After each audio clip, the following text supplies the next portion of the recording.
wait, where's my game? It's not there. Good morning, good afternoon, good evening. Why is Luis talking? I didn't push the button up there. Get out of there, Luis. Wait, hold on a minute. Does that make any sense to have her talking at the same time? Should I do that? I don't think it's anything wrong with that. It's just a bit different. It's different. It's different. It's very different. I'm gonna leave it. I'm gonna see how many people I can confuse the ever-living hell out of. Dude, what? Hi, Nemi, by the way. I don't remember if I said good morning, good afternoon, good evening, but good morning, good afternoon, good evening. How's everyone doing? What if I joined in VTuber as Luis? How would that look?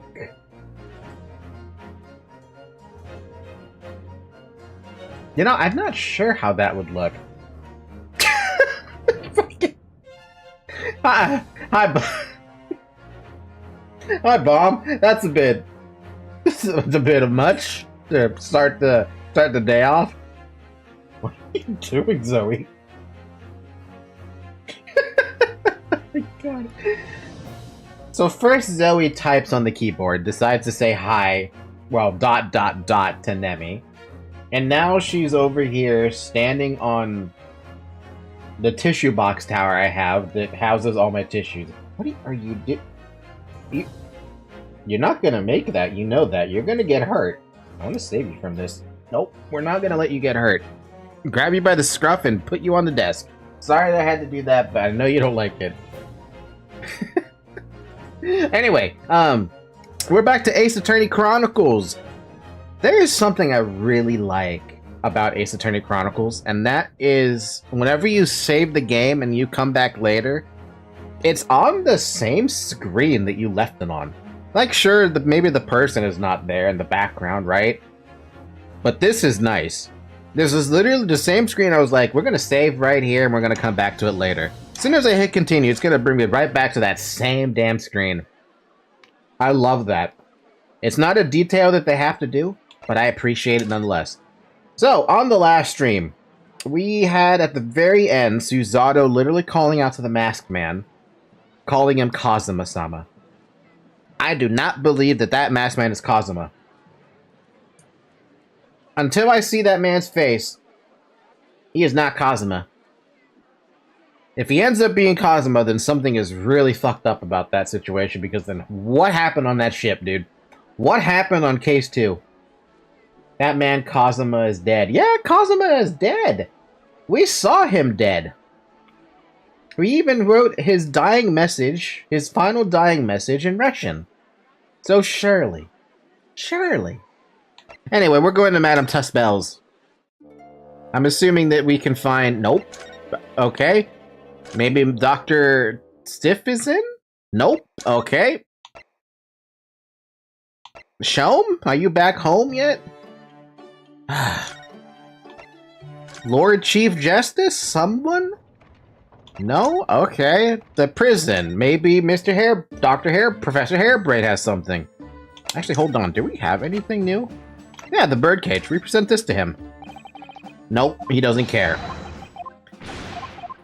Man, Bomb, I don't know if you watched the VOD yesterday. I don't know how many people watched the VOD yesterday. That trial was messing me the hell up. Professor Hairbrain, you don't care about this man. I get the feeling that every single trial is gonna be, you better pay attention, buddy. Because if you don't, you're screwed. I don't know where to go.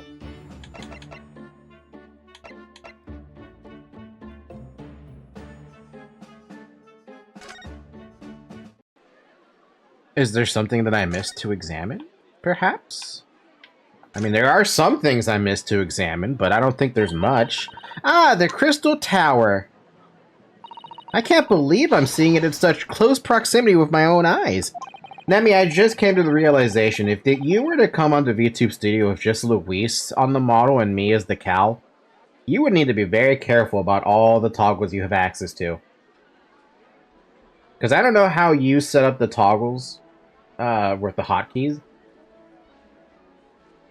Damn, Nemi doesn't want to talk now that I've arrived. Poor Shovel. I only have 2 hotkeys.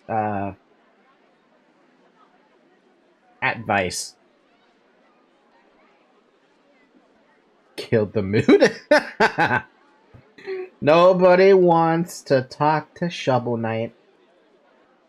Active. Ah, fair enough. Trevor, you're not Ling, sorry.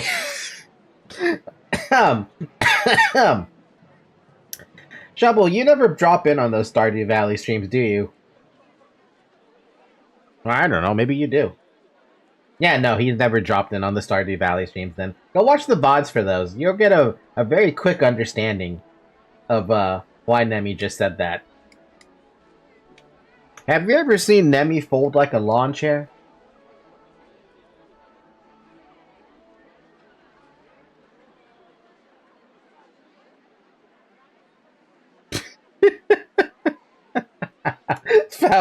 Falky, sir. I'm not wrong, though.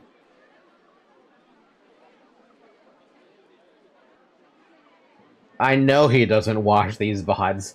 He doesn't even watch the stream when we're on Stardew Valley together. So I know he's not watching the VODs. I can 100% guarantee that. Also, I've lost 30 frames. How did that happen? You've really been looking forward to the great exhibition, haven't you, Miss Susato? Oh yes. When I found out that I had to return to Japan, I'm afraid I cursed my luck. Oof, my secret is safe. Well, of course your secret is safe. Literally everything that he has said has been from his own volition. I have not told him anything. I still don't know who that is. It's Joseph in Discord, sir. He's the best friend I've had for 14-something years now. That makes it worse. Yeah, it's the other person in voice chat. The one who starts, the one who is joining me at the start. It's not Zyre, because Zyre rarely jumps in the voice chat. Of course Nemi won't talk to me like him. I'm typing. He talking. Damn. Damn. But here you are, back in London, gazing up at that magnificent tower. I know! Perhaps I was wrong to curse my luck so harshly. Well, I'm cursing my luck right now. I can't seem to find out what I'm missing here. Oh, look, a flying balloon. I've never seen one in the flesh before. I can't understand how they can fly, and so high up as well. But think of the view, Mr. Naruhodo. You must be able to see for miles and miles. I do think of it, and it terrifies me. I mean, it would be certain death if you fell out. I'm sure they're perfectly safe. After all, they've been invented by some of the brightest minds in the world. Let's not forget that we know at least one has exploded.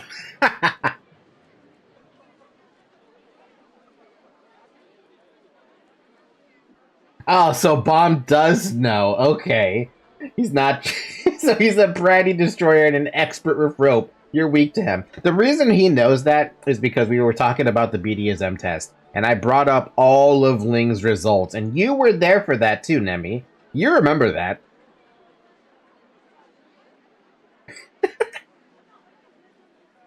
What a good time, man. What a good time. But I never heard him called Ling. Ah, that's why. Yeah, I call him Ling because that's what I've known him as for years at this point. Yeah. There's a bunch of other names I know him as, but Ling is the longest one. And in Falky told him my results, and now he is pushing buttons I didn't think I had. The life of a rope bunny when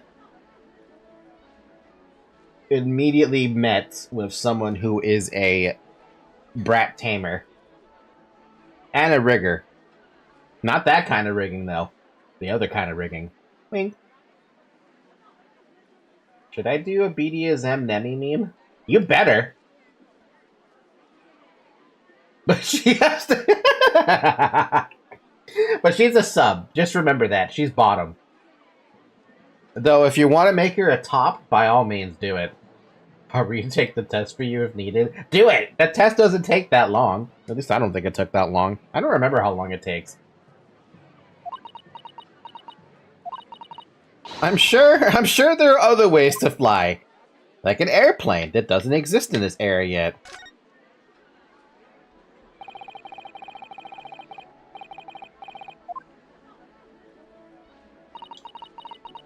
"30 feet up? Damn. I'd like to see them results. Only if you take it to Yes! Chubble, take it. Craning your neck up to see it starts to hurt after a while, doesn't it? Yes, we need to get up there and look around properly. Although, if I'm honest, climbing all those stairs makes my chest hurt. Oh dear. I think perhaps you should exercise more, Mr. Naruhodo. Wow! Wow. I feel like the game is calling me out because I hate fucking stairs. So, like, can I even go back up there? We're gonna not try going up the stairs to stage area. If we were to bump into the forensic investigation team, it sounds like it could make trouble. Fine. Fine. That means I can't do anything over here then. So yeah, we're stuck again. Maybe there's something here that I missed? Like maybe, hey, what do you feel about this? Nope. Hey, I'm gonna do something funny. I'm gonna pin that. We now have a message pinned. Do the long version, sir. The long version is the one where you actually get the right results. Bum, bum, bum. Man, I have nothing. Nothing. Not a damn thing I can do. What to do? Can you tell me what to do? Do you know, I honestly thought I might never have the opportunity to return to Great Britain. And certainly not so soon. It's funny, for the past 6 months I haven't been able to work in court. Meanwhile, you've been raising a storm in the Supreme Court Adjudicator back in Japan. Please, Mr. Naruhodo, I may have been dressed as a man, but it was a very reserved performance. So what your father said in his letter about a Ryutaro takedown is reserved? Well, anyway, I'm back here in this great capital now, and ready to assist you again, in any way that I can. Hold on, I'm taking this damn cough drop out of my mouth. It's bothering me enough, and I don't think it's helping enough. Thank you, Miss Susato. It's my pleasure, Mr. Naruhodo, but that did not tell me what to do. Falky eel? What? What'd I do?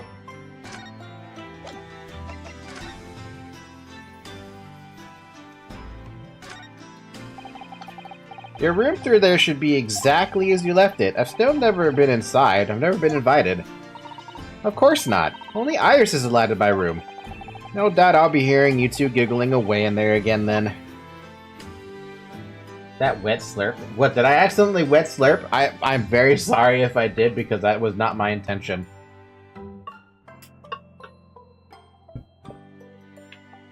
Wait, if that was...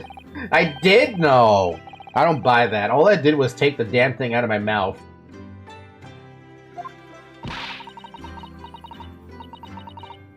Tidy up, Mr. Ryu! Shit, where do I go, dude? I'm actually lost. If I could clip, I would've. You can clip, though. There's a button down there that says clip. At least I'm 1000% certain you can. I don't know why you wouldn't be able to.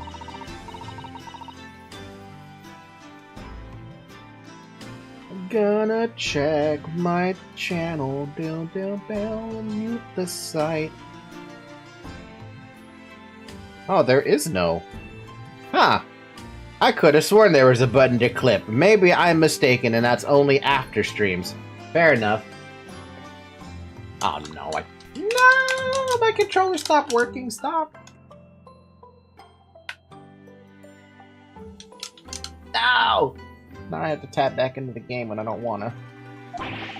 Still can't beat it in an argument, even though I'm the lawyer here. There's a reason for that, Mr. Ryu. Okay, we're not getting anything done here. We gotta move somewhere else. Just when I left, so nervous here. Let's do everything we can while we're investigating today. Professor Hairbrand's relying on us. We've already been to the Egg Benders. That doesn't appear to be here. We should come back again later. I feel we need to spend a little more time investigating here. What are we looking for in here, then?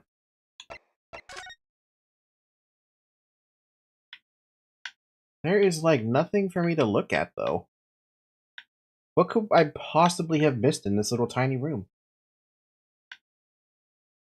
Doesn't this look a little bit like the mortuary assistant room?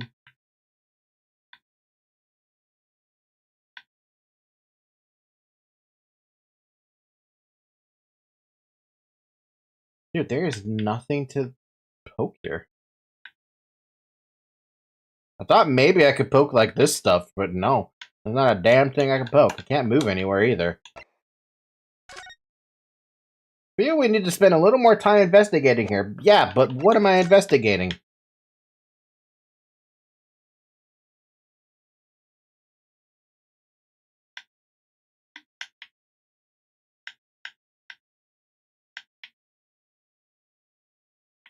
Nothing? Nada? Not a thing?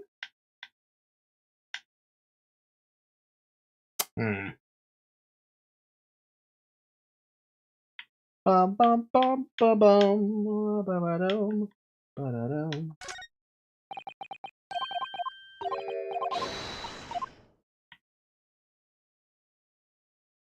Yeah, I don't see anything here that I'm supposed to be poking at.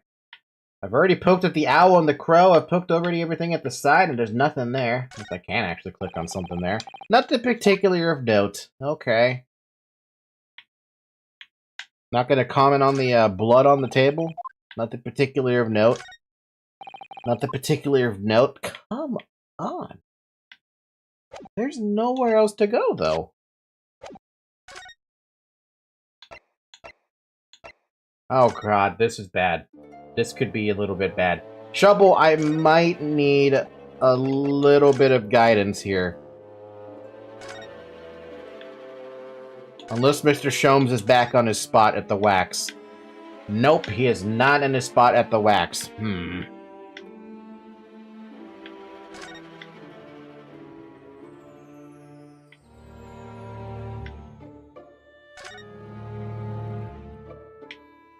Shit,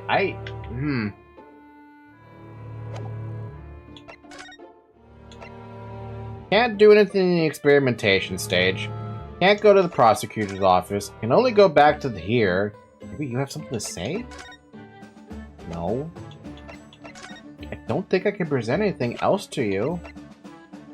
You care about this? No. Oh boy. Oh boy, oh boy, oh boy. Anyone who knows what I'm supposed to do, I would love a little bit of assistance here because I am lost as fuck. Already... Nope. Maybe I can examine something? No, man. Okay, Professor Hairbrain, nothing I can do there. How about to leave this guy's office? Nothing over there. Nothing over there. Shit. Just sitting behind that desk must make you feel important, don't you think? Would you like to have an office like this, Mr. Naruhodo, with such a grand desk? No. Ooh, me? No, I don't think so. Oh? Well, imagine if you suddenly found yourself needing the toilet. You'd have to go you had so far to go. How true. Perhaps the important people who work in ostentatious office like this haven't considered such things. Ostentatious. I'm gonna take that as a compliment. As ever, the enormous clock is diligently maintaining its rhythmical tick-tock today.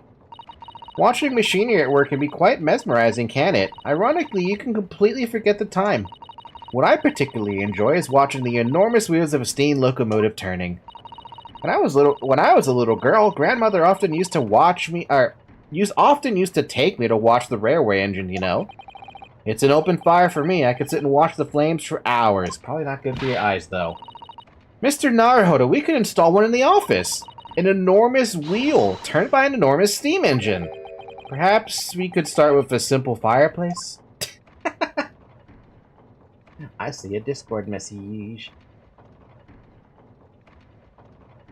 Yeah, if I ever take that test, you're going to be very disappointed in my results. Oops.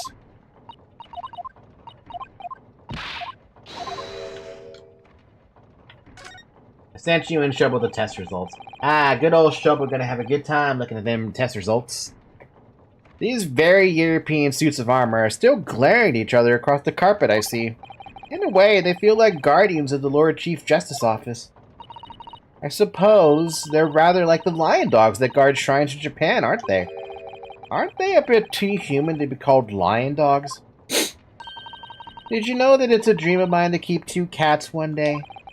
I feel as though we've gone off at a bit of a tangent, don't you? I would love to hear more about this supposed tangent, though.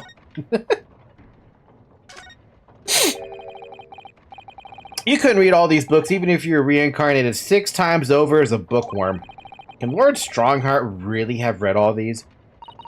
Thinking about it, Father's study is full of books that look as though they've never been read too. Oh, really? Peddlers of books are forever pushing their wares on him, you see. And I think he's just too kind-hearted to refuse them. There's a phrase for that in Britain. People would say they saw him coming. It makes me wonder if perhaps the vast number of books on the shelves in here are a sign of Lord Strongheart's overwhelming kind-heartedness. I sent my results.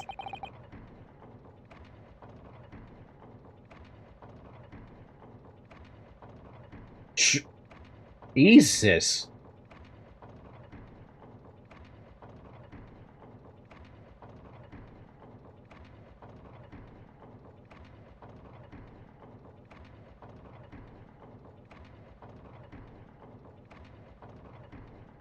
Wait, what? You're a Switch?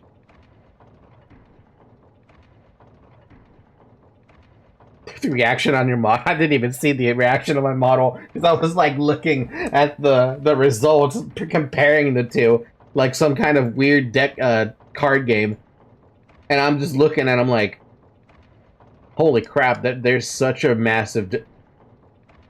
Wait. No, you are a Switch. Okay then.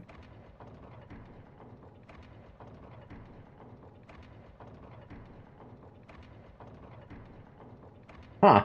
Interesting. Shovel is a full-on Switch? Yeah, I was not expecting that out of Shovel.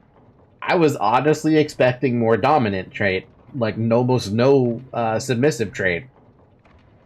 I don't know, for some reason, Bomb just strikes me as the kind of person who is, okay, send my results to, you know.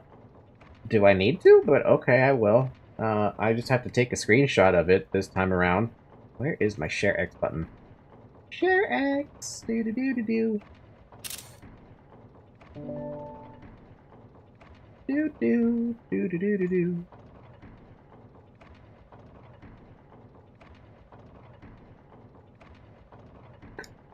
I sent it to him.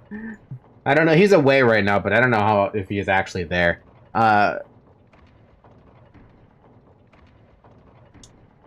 Man, I hate having the tab back in the Ace Attorney just to be able to do this. Do-do-do. What's the matter, Shovel? Are you embarrassed about being a Switch? Because that's a good skill to have. Because I don't even have any of it. I hope he doesn't... No, I didn't. I included your username. Don't worry about it. Shovel is versatile. Shovel is indeed versatile. Congratulations, Shovel. Where the hell is everyone? There's not even a Shomes here. I've finally managed to remember this behemoth's name, the Great Analytoscope. I don't think it was here when I left for Japan, was it? Oh, is that right? Yes, because it was with the pawnbroker. Ah, of course. I mean, I don't really see a need to be embarrassed. Ah, well, some people are embarrassed about the results. Shovel has the biggest skill set. The best skill set.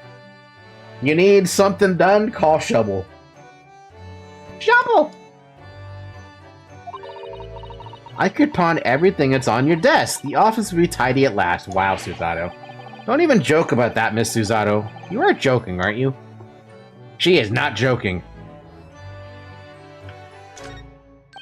Shovel meme. I mean, I do that all the time. Shovel! Shovel! Shovel! This is Mr. Shome's famous violin. The one he found being sold for a song at a pawnbrokery. What's it called again? A Shodi something? Oh yes, this wonderful instrument features the adventures of her... the wonderful instrument features in the adventures of Herlock Sholmes. It's a world-famous Stradivarius. What? Stradivarius, Mr. Naruhodo. Stragivore. Are you even trying now? We'll come back to this another time, I think. It's not that hard to pronounce Stradivarius. Did you just have a stroke? No. But when I'm reading the dialogue in Ace Attorney, sometimes I do feel like I am having a stroke. The day I see a meme about me is the day I cringe.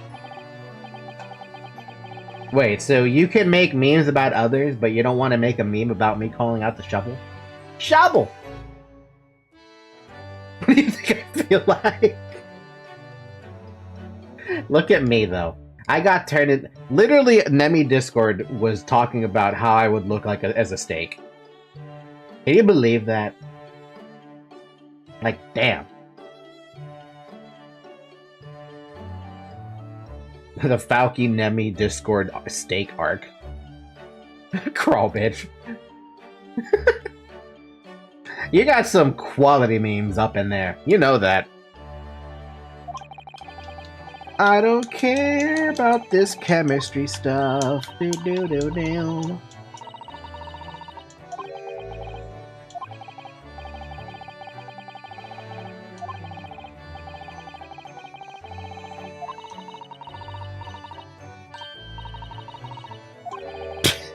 The epitome of Ryu's disarray.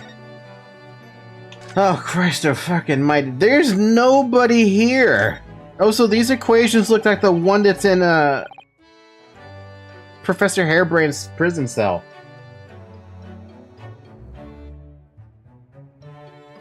You're a brat. You're used to this. I am a brat. Congratulations, Nemi. Clap, clap, clap. You're a brat. I don't want to clap for real, though, because that might wake up Zoe. And you can see she's enjoying a nice little healthy sleep. This blackboard is where Aya scribbles down her latest ideas, isn't it? Let's see. Oh, she seems to have drawn a lot of little stick figures all lined up. Look. Cheap apples at the market is what all of them say. What? The little figures can speak? All your questions would be answered if only you would read this month's Rants magazine. So I'm the only one who can't make any sense of this? Wow. This doesn't help. Boom, bum, bum. Maybe there must be something I'm missing. I do like this fireplace. It's one of the best things I've seen since we arrived in the country, in fact. Although, I do yearn for a Japanese kotatsu. Putting your legs under a warm, blanketed table is so comforting. I've never been able to try that before. I hate the fact that I might unironically use uwu. Can you speak uwu? If you won't speak German on your stream, can I make you speak uwu? Do be careful, Mr. Naruhodo. Don't mistakenly put up your feet into the fire, will you? Man, I'm never gonna get Nemi to speak German on stream, and I'm never gonna get Nemi to speak uwu on stream. Unironically, at least. You'd suffer terrible burns, you know. I worry sometimes about how Susato-san sees me. As a baby who is incapable of taking care of themselves, Ryu, you are literally that child. I can insult you in German. You want to jump in Discord and prove that point?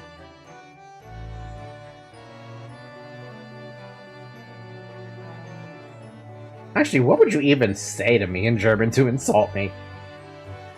See? You see? I'm never gonna get her to be on record and ever say anything in Lerman? Lerman! Yeah, it's in Lerman. German. I'm never gonna get her to say anything to me in German on stream or in a recording. Ever. Lerman.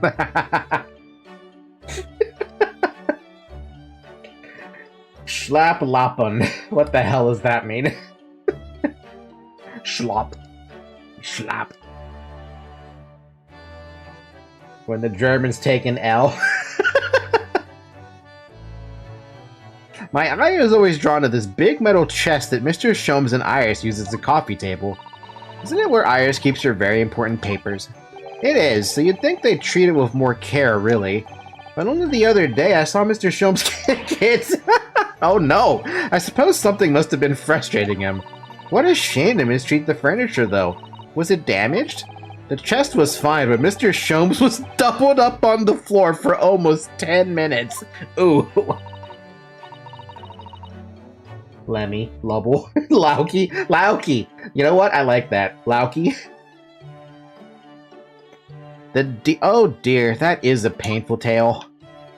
Rest in peace, Sholmes' foot. I still love Sholmes' animation when he falls over, though. Ah, yes, Mr. Sholmes' curious collections of trinkets from the various mysteries he solved. It's one of my favorite parts of this room, full of items with such exciting tales to tell. And I do believe he's added to it since I last looked. Now there's a mysterious pince nez, a mysterious little box, a mysterious horseshoe, a mysterious biscuit. I think that last one might just be one of Iris's unfinished snacks. What the hell am I doing? I'm scrambling, trying to find an answer. Cowkey? Cowkey? Cow? Or key? Why does that sound so hard to say? Cowkey. It literally sounds like khakis. Oh god. I'm no longer Falky. I'm khaki. You're just pea-brain. I mean, look at what's happening in my head right now. I'm getting bonked on the head by that hammer.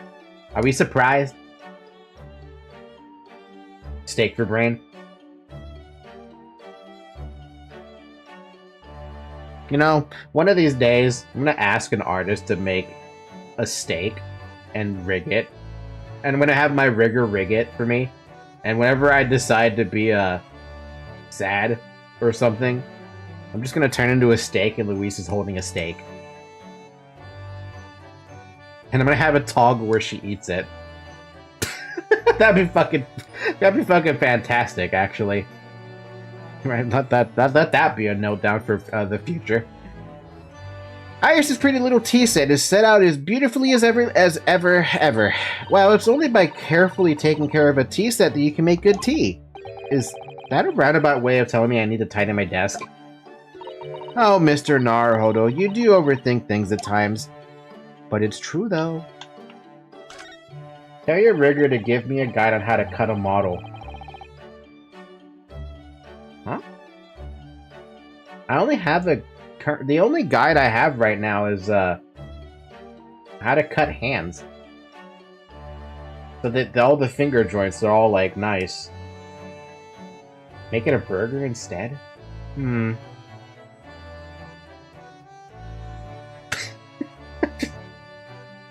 Oh man. Imagine I push a button and my model scrunches up into a burger. Like one of those weird, what do you call it?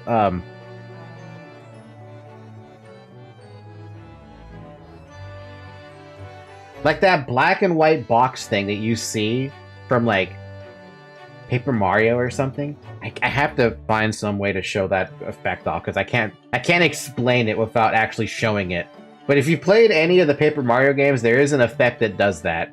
It's like paper mache scrunched into one point or something. If I remember correctly, this large and imposing lump of iron is called a typewriter. To think that every single one of the adventures of Herlock Sholmes blossomed from this very machine. Ah, it's such a dreamy thought. I actually had a go on it the other day. The metal bars that move when you hit the keys got all tangled up somehow, and that made Iris angry. Mr. Naruhodo, You're ruining my dreamy thoughts. Please don't do that again. Hey, this is a dialogue I remember happening before. But that didn't do anything for me. Which means the rest of this crap is, like, not going to give me anything. I'm just going to go through this one. Never mind, I'm not going to go through that one. I am so lost! Where do I go? I don't have any idea where to go. Where do I go? I can't do anything over here unless there's something I missed, but I don't think there's anything I missed. What about the flavor text? Lovely office. Mr. Shomsweet. I fucking borrow some books. Professor Hairbrain's relying on us. Don't leave have any business here. Exhibition. Should have to come back later. Feel we need to spend a little more time investigating here. What am I missing in here? Falcon handshake. What? I have to wait for that box up there to pop up. Handshake me equals always lost. Handshake me? Falky handshake me equals always lost. What?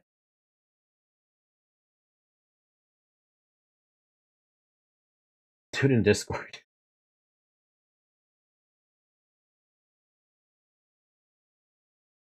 Okay. What am I doing in here? What am I doing in here, man? What the fuck am I doing? I don't know what I'm doing. Yeah, Zoe, I agree. You know what? I have a story mode button. There's a book I can poke? Come on! How would I have noticed that? Ah! Fucking tiny ass book. Oh, I also promo your stream. Promoed my stream? How did you promo my stream? Check Discord now.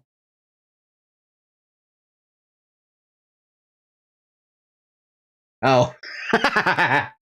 You're very right. We are very always lost. Every time. Look at this big, thick book here. Ah, it appears to be an accounting ledger. Oh, no. It's a record of the forensic investigation team spending, I think. Oh? What is it?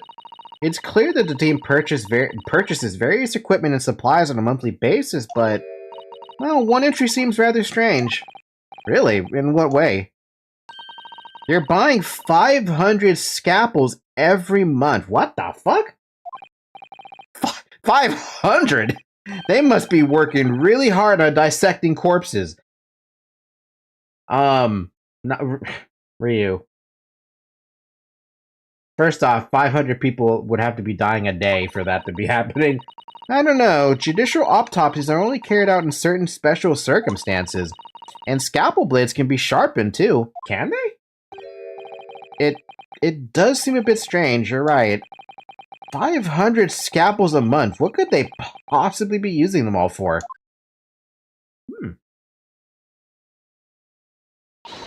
What are you doing? Ah!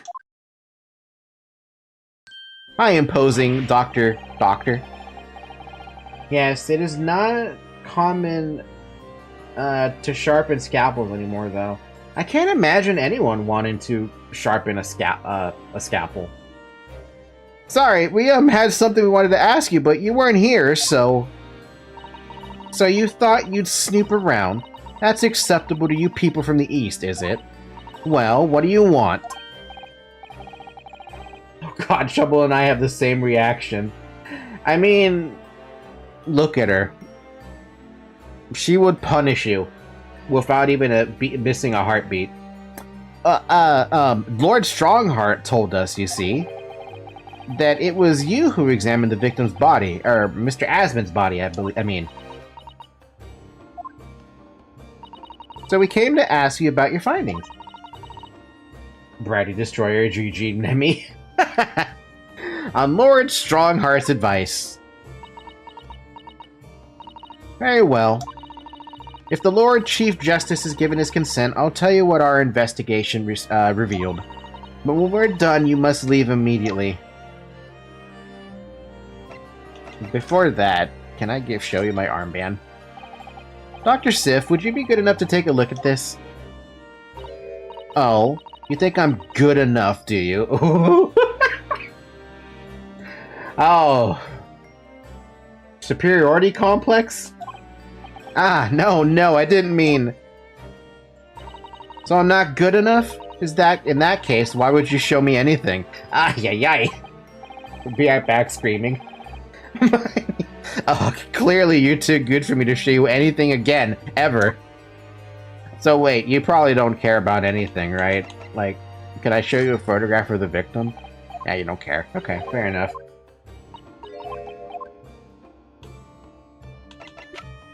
I'm just gonna assume you don't care. So I'm just gonna converse. Your findings, okay, that's all we got. So, you want to know what the forensic investigation team determined from an examination of the scene. The victim, Mr. Odie Asman, who disappeared from the experimentation stage amid an explosion, and the Mr. Asman who appeared moments later partway up the Crystal Tower, will without question one and the same person. What? I'm literally on my hands and knees begging for this woman to be mean to me. Oh my god, you two. And I thought Nemi's stream at the start was all filled with Riz. Y'all are just thirst. How do you like Corpse Explorer Sith? Don't know about that. The 500 scalpels is pretty sus, but damn. They're one and the same person. That's the team's conclusion. But that can't be right. If it was an elaborate trick, we can only speculate about how it was carried out. Let's see, if two people who looked very similar to each other were involved, they could have made it to appear as if one single person had switched places, couldn't they? Very true, but sadly in this instance, that was not the case. The man who disappeared and the man who subsequently reappeared was the same person. The fingerprints at the scene make that quite evident. Oh shit, you're pulling out fingerprints now? Stone, I'm thirsty, I'm simping. Saying that's why I took a sip of Diet Pepsi for my dinner. Fingerprints. They're not yet officially recognized as forensic evidence in the British justice system, but one day they will be used as an investigative aid as a matter of course. Oh my, but that would mean that the instantaneous kinesis actually took place. So, where does that leave us?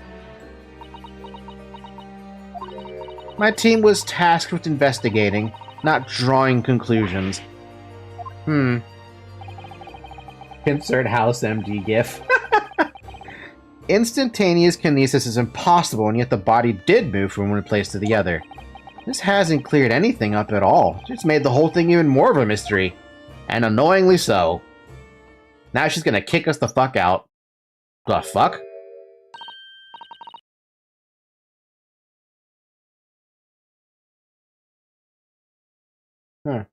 Mama, what is this? Where did she spring from? Oh look, MILF daughter. MILF confirmed. And did she just call the doctor Mama? This is a lawyer, dear. Oh. Hello. To meet you. Pleased to meet you. To meet you. Oh man, I want to see her face because I'm curious here. Wait, what was that just now? Yes, I'm a defense lawyer. Ria Nasukunar Mama. Yes. Can I cut this one? Nami, is that you?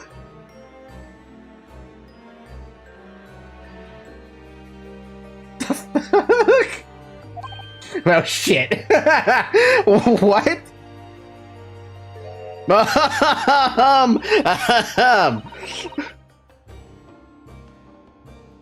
think this is worse than you, Nemi. This is much more worse than you. She's got a butcher's knife. She's got the knife, yeah, but she's got a butcher's knife. I've never seen inside an Easter person before. I want to know what it looks like. Oh my god. Jesus, okay. Yeah, okay. I pulled that shit on Halloween once. You did? That must have been fantastically scary. What is this girl? Of course you can't. It's a live specimen, as you can very well see.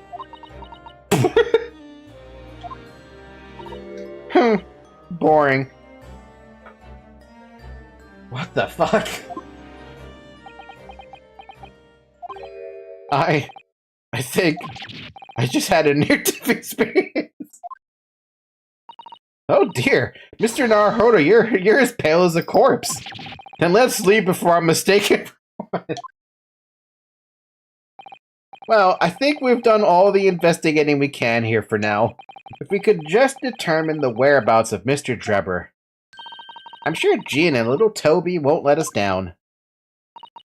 Now then, do you think we ought to try to speak with Mr. Sholmes at this point?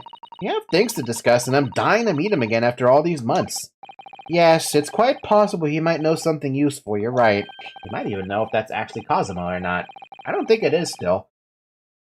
We ought to find out Madame Tuspel's. She's supposed to be working there as a temporary waxwork exhibit. Yes, Iris told me all about his latest unusual venture. You're still here? So, what are you doing at the moment, Doctor? Keeping a close eye on things so no impertinent Easterners think they can look around my office. Are there such impertinent Easterners around? How terrible! Yes, you! She doesn't mince her words, Miss Susato.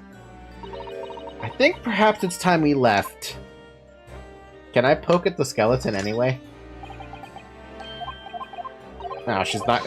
That's too bad. I was hoping maybe there'd be like some extra dialogue or something, but she's just gonna stand there looking hot, I guess, right? Alright, Mr. Sholmes.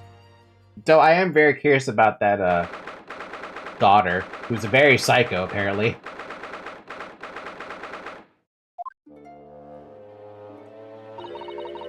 Here we are again, the House of Horrors. I'm afraid I haven't gotten used to the place, yet. I'd still like to turn on my heels and go straight home, via the confectionery, of course. Susato-san really is after something sweet today, isn't she? Eek! What's the matter? Look, Mr. Naruhodo, look at that waxwork. I'm quite sure it wasn't there before. Ah, yes, good old Sholmes. I'm sure Nemi would love that if that was mortuary, if that was the mortuary person for mortuary assistant. I'm sure everyone would love that. Can you imagine the amount of fan art that would spawn out of that just from having some hot psycho lady? Oh, so Stone misspelling my name. It looks exactly like Mr. Sholmes down to the very last detail. Aha! What is it? Oh, sorry. I think you'll find that's the temporary waxwork himself. Oh, hi, Madam Tuspels. Ah, the friend of my dedicated employee. Oh, yes, hello again. It's Ryunosuke Naruhodo. I must say, I'm quite spellbound by the great detective. He is a marvel. Oh god, she is hot. See? Bomb? Do you see? I said that she was super pretty, and I couldn't stop looking at her. Nemi agrees. My precious waxwork is already back where it belongs. You don't mean... But yes, the mystery is solved already. Wow, Mr. Sholmes can really engage his brain when he's hungry enough. So as you can see, he has returned to his habitual duties. Turn me into a precious waxwork, Mommy. Nemi's been missing all the pretty ladies from this game. She really has been. This case has been filled with them. Yes. His habitual duties? Lords.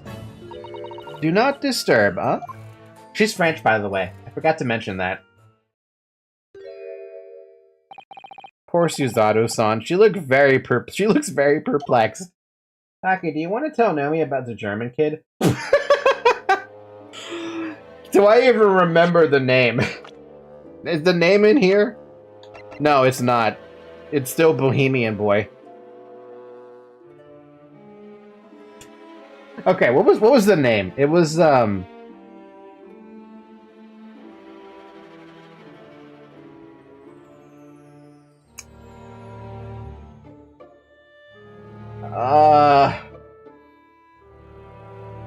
Something Ormsreich?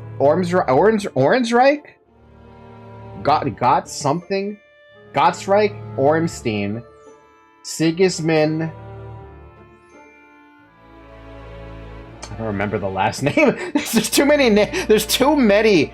It's too long of a name. I wonder if he's actually going to pop up in the case again. Anyway, Sholmes, buddy, we got a chat. We got a chat. We really do need to speak with Mr. Sholmes, and I'm longing to say hello again. But where is he?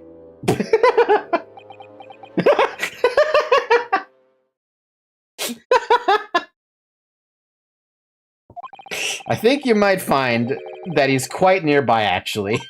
Oh? What? Indeed, my dear fellows, it is I. The world-famous detective in waxwork, Sherlock Sholmes. Hitting the Fortnite emo. It really does. Susanna-san! Susanna-san! Oh, damn. My most humble apologies. Oh, man. Why is Herlock still hot to me? Why is he hot to you? I thought I died and gone to eternal paradise for a moment via London. My dear madam, allow me to make amends by offering you a tasty free deduction at some point. As long as it's not of questionable street food quality. I don't understand. Why are you working as a waxwork here, Mr. Sholmes? Merely a secret identity, you understand, though the case is largely solved now. Largely solved? We're talking about the waxwork abduction, I presume. Indeed we are, my good fellow. As I predicted, it was as easy as proverbial pie. Though I confess, I'm yet to partake of a pie, proverbial otherwise, or any food so far today for that matter. Poor guy is literally starving.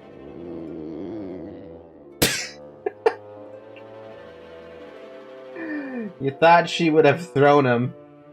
Nah. I think she was just too shocked. But I really would have loved to see Sholmes thrown.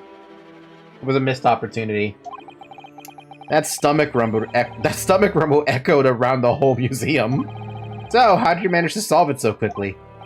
Ah, well, do remember I said it was largely solved. You know, speaking of being hungry, I mentioned this like the other day, but I started the Ozempic. I started Ozempic on Friday. It has literally taken away like maybe 50, 60, 70% tops of my appetite away. It's very strange. Like, normally I would eat a lot, right? I snack throughout the day too. Today, I've only had, what have I had today? I had Mexican food today. I only had half of it today. Normally I could finish it in one sitting. But I was like, I'm satisfied after just the half. So I left it in the kitchen, and I'm like, that was maybe 6 hours ago, give or take. I'm still not hungry. It's really weird. Thirsty is, you know, normal, but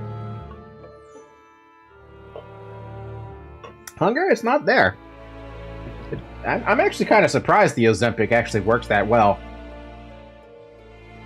Not sponsored, by the way. Anyway, I simply negotiated with the culprit. Are you familiar with the so-called telephone?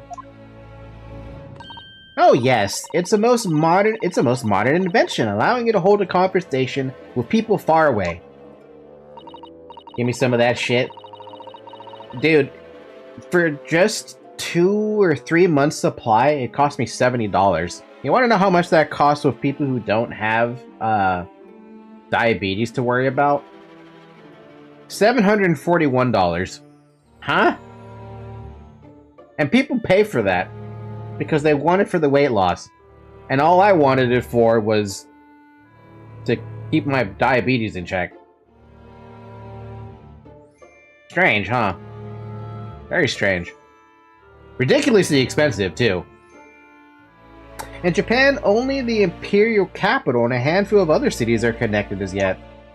Classic America moment. I wonder how much it would cost overseas then.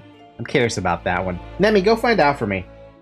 This morning, a telephone call was received here from the perpetrator of the abduction. As such, I was able to negotiate terms, and in the end, the waxwork was returned. That's amazing! If it is allowed overseas. You know, that is a good point. Though I don't actually know if it is.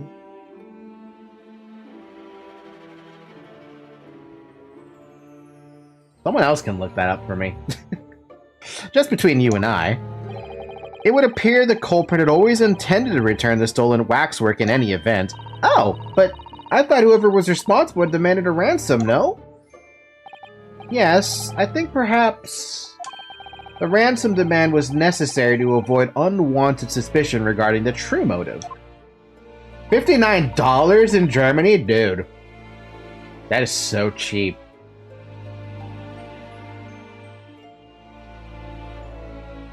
Is that with or without insurance? Or is that just like $59 flat? But does that not mean your negotiating was entirely unnecessary? A fact that I must ask you to keep from Madame Tussbells at all costs. A hungry young Iris awaits my return to Baker Street after all. Poor Iris. Now then, do I sense that you have some business with this great waxwork?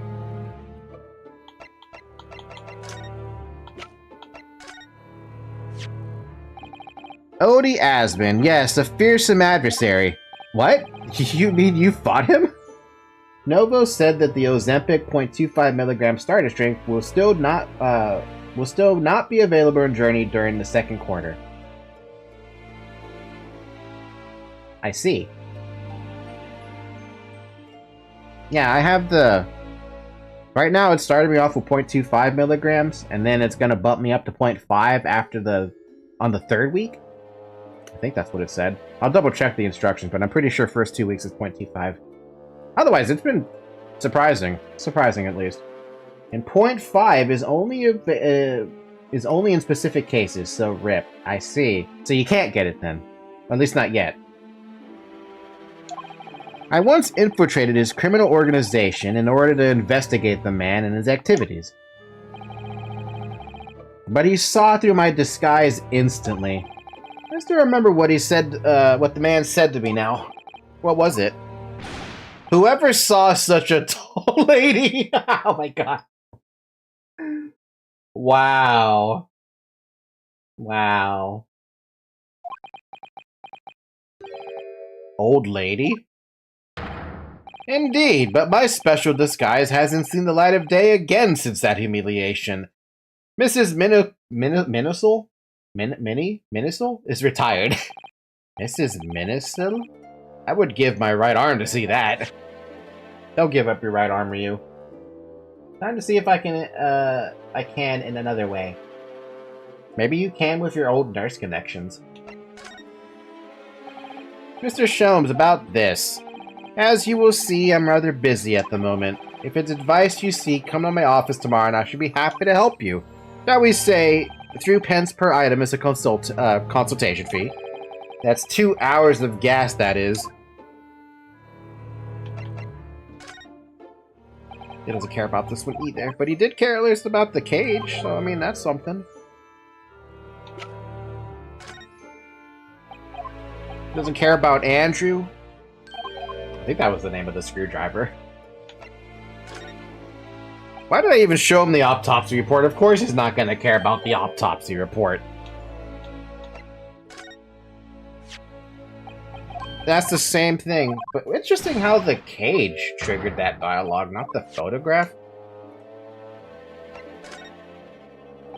Nope, you don't care about the canvas, or the balloon. Crossbow, maybe?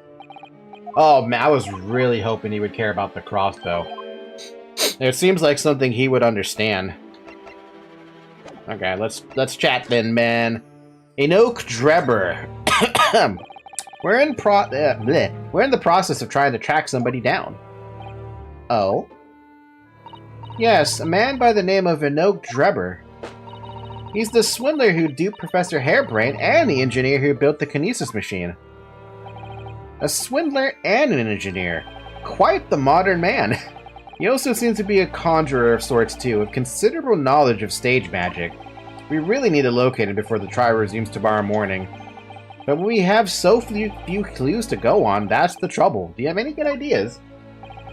I have no data yet. It is a capital mistake to have good ideas before one has data. If I knew something of the man's appearance at least, I may be in a better position to help. Yes, Drebber's appearance. Fortunately for you, however, presently I have little to occupy myself, and little to fill my stomach.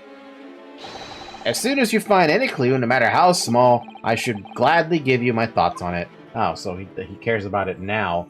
Alright, we're about to talk about Kazuma's death. I don't want to even hear about this, but we're gonna find out. Mr. Sholmes, did you lie to us? Oh shit, immediately right into it. My dear Mr. Naruhodo, stay that piercing stare. What is this about?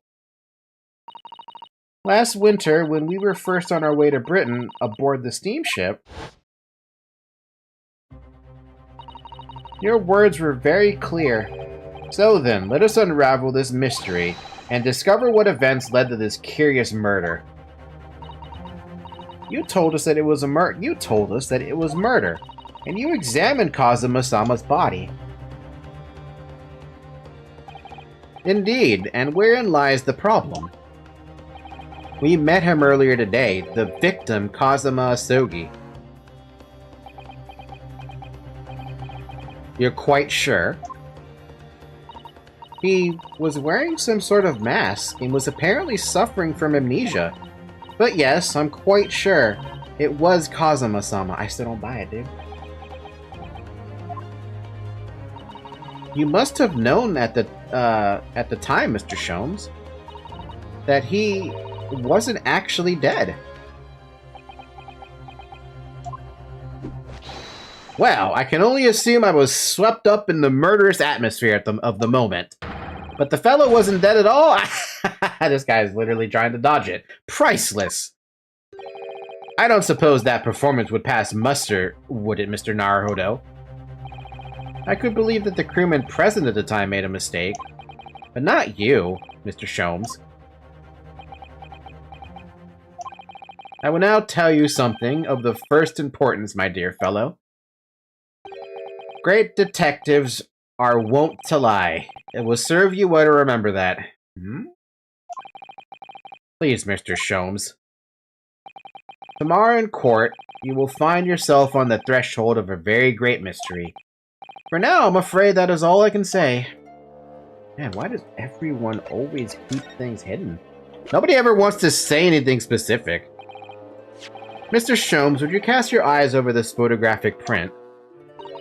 It's of Mr. Enoch Drebber, the face of the engineer we seek. Well, all Englishmen look broadly the same, of course, so looking at the photograph won't be particularly instructive. Oh? Are you alright, Mr. Sholmes? Ah, yes, forgive me. Very interesting, this. Very interesting indeed. What's wrong? But seriously, what is up with Mr. Sholmes lately? He has been so extremely secretive. You would think that he is the main antagonist who's just hiding behind everyone else. What's wrong, Mr. Sholmes? You've turned quite pale all of a sudden.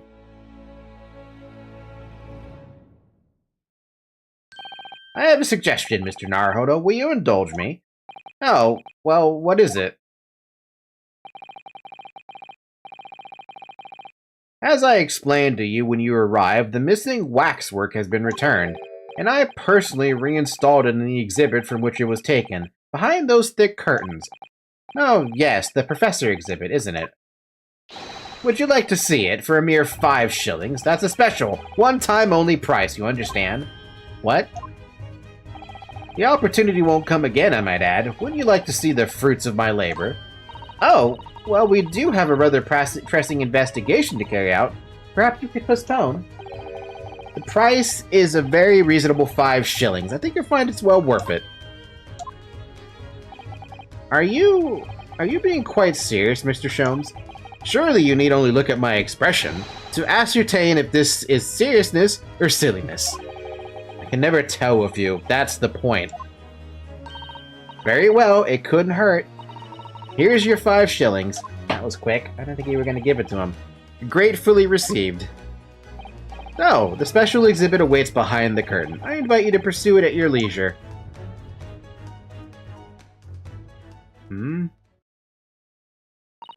Well, the money's been spent, so let's go and see the special exhibit. Alright, well, what are we going to see here? Through those heavy curtains at last.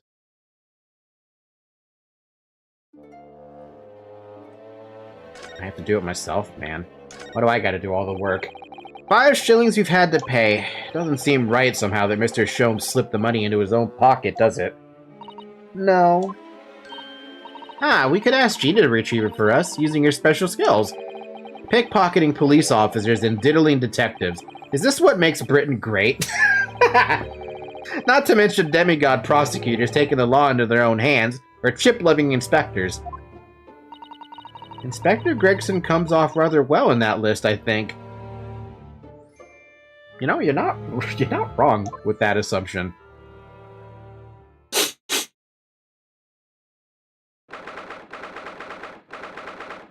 Madame Tussbell's special exhibit. Missing a head, dude. Like a Frankenstein situation. Oh dear, I felt a shiver run down my spine as soon as you walked in here. Miss Susato, I say we turn on our heels and go straight home, via a really big confectionery. We certainly can't do that. We've paid 5 shillings already. True. Actually, now I'm looking a little more closely. We've paid good money to see an exhibit that's clearly incomplete. The nerve of the great diddling detective is far more terrifying than anything else in this place. This must be what Mr. Sholmes meant when he said the case was largely solved. So where'd the head at? Be that as it may, Mr. Sholmes heavily implied there'd be a clue about the engineer in here, didn't he? But where? Since we paid 5 shillings, let's do 5 shillings worth of investigation, shall we? How much is that? Technically, how much are we exploring, though? How much are we investigating, though? Yes, we get what we will get what we paid for. Is that fear or frustration? That's making Susato-san's voice tremble. Nobody knows. I'm curious about that dumb owl, but it's not letting me poke at it. So, let's see. What can we poke? We could poke that, we could poke this. Let's poke this. This must be the killer, the fiend known as the Professor. Yes, I think so. According to what Madame Tussbell said, he killed 5 victims, all of noble or royal blood. The waxwork is so lifelike, isn't it? Like all the models in this place. Yeah. Kind of reminds me a little bit of Body Worlds, but Body Worlds is so much more interesting than a wax museum. I know, it looks like it could start moving at any moment, doesn't it? If only it had a head, that is. Where'd the head at? Perhaps we should examine it in a little more detail. Oh?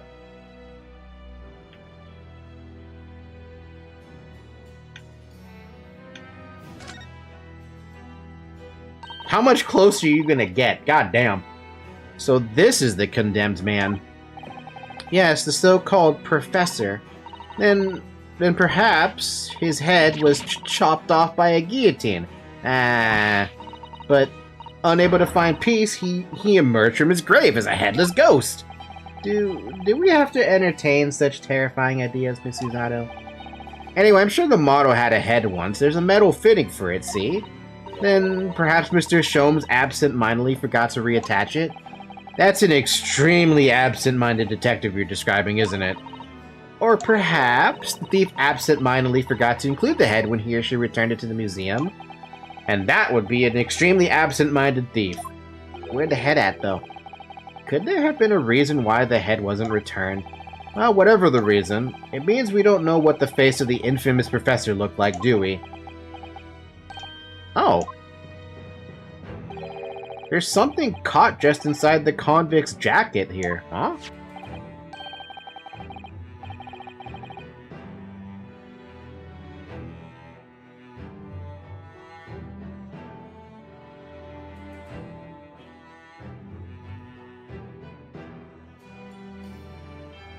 That is not what I expected that to be in there.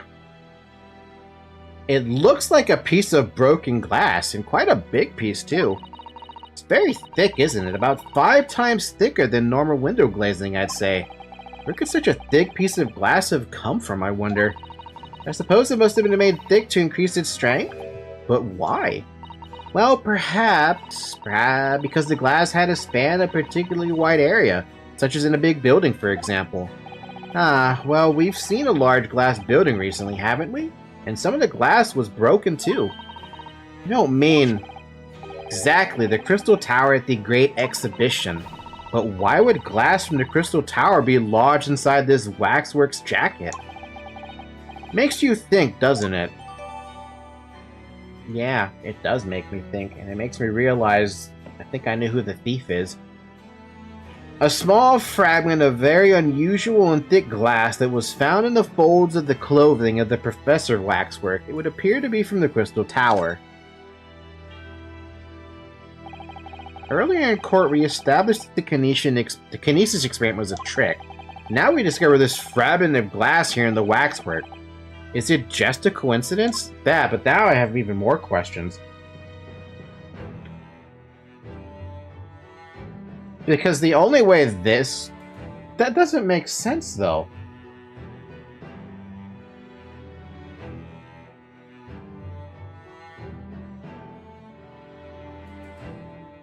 No, it makes more sense now that I think about it a little bit deeper. Here's my thought process. I'm gonna show up this thing here real quick. We know that, Mr. Asmon's body, or body double, was supposedly here, right? And then there was a balloon that was over here that got blown up by a crossbow that was shot from the ground floor.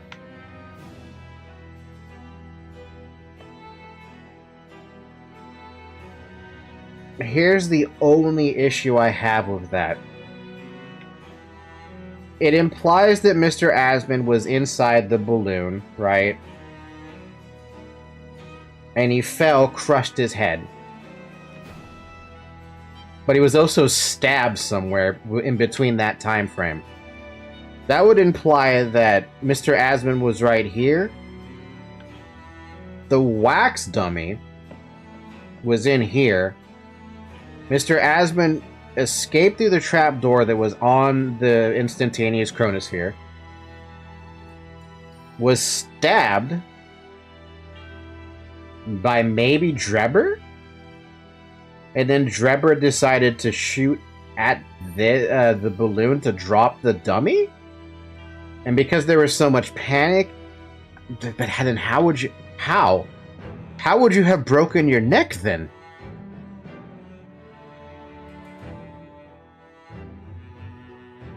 Unless the machine was designed to flip, drop down, and crush the guy's head, and then Drebber stabbed him right then and there. And this was just a distraction. But then how the hell did you get Drebber's body up there? It doesn't make sense. It does not make sense in my head, no matter how I'm explaining it.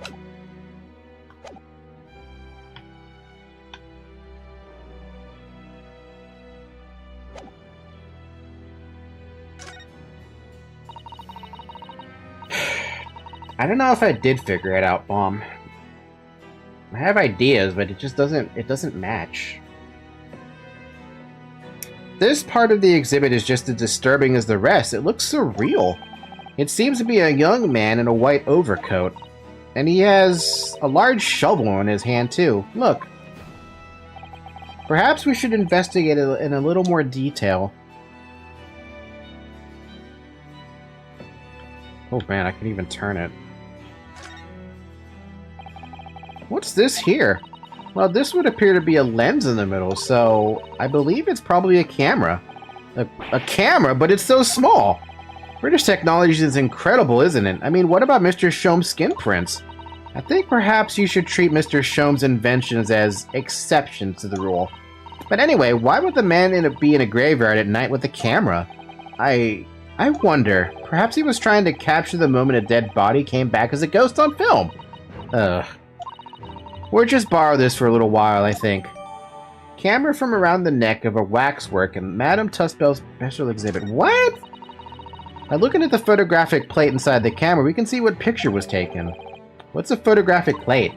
It's a piece of glass coated in a special emulsion that reacts to the light coming in through the lens. If we open the cover at the back of the camera, we should find it. Let's have a look. You should see yourself, Suzetto-san. Your eyes are shining. You really do like machinery, don't you?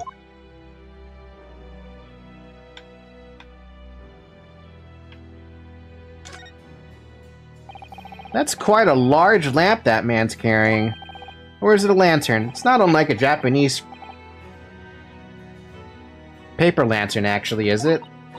Lamp, lantern, koken, choshin. The point is it casts very little light. To be walking alone in a graveyard at night with only this? No, I certainly couldn't do it. I'm not sure I could visit a graveyard at all, even in broad daylight, to be honest. The same, though.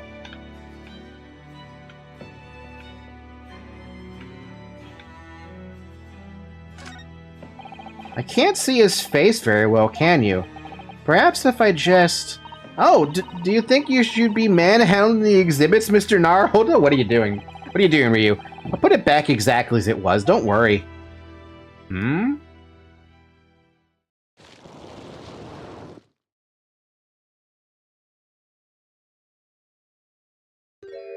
Huh? What on earth? How can...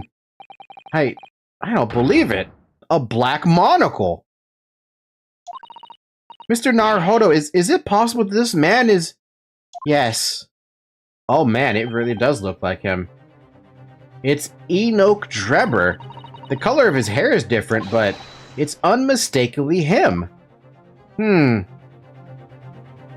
Why? Indeed it is. Hi. Mr. Shomes! This man is the subject of your present hunt, I believe. Yes, that's right. Just who is this man? Why is he here in this exhibit? And why does the convict behind him have no head? The head was missing when the model was returned by the thief who stole it. What a surprise. So then the case isn't yet solved, is it? Did I not say so myself? Largely solved were my words, I believed.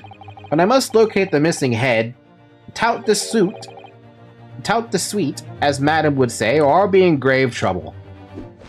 A very hungry Iris still awaits my return to Baker Street, preferably with rations. Ugh. Do you know, though, something about this room is strange. Strange? What do you mean? Well, the displays in the House of Horrors are supposed to depict real events, are they not? Indeed they are, Miss Susato. Do go on. And as terrifying as they are, the scenes in the other exhibits are believable. But this one... This surely couldn't ever really have happened, could it? You do bring up an interesting point there. I think it's time I educated you a little. About the nature of the incidents involving the professor 10 years ago. What, do we got a real-life Frankenstein here? What's going on, man? The resurrecting convict? I believe I told you a little about the professor yesterday, did I not?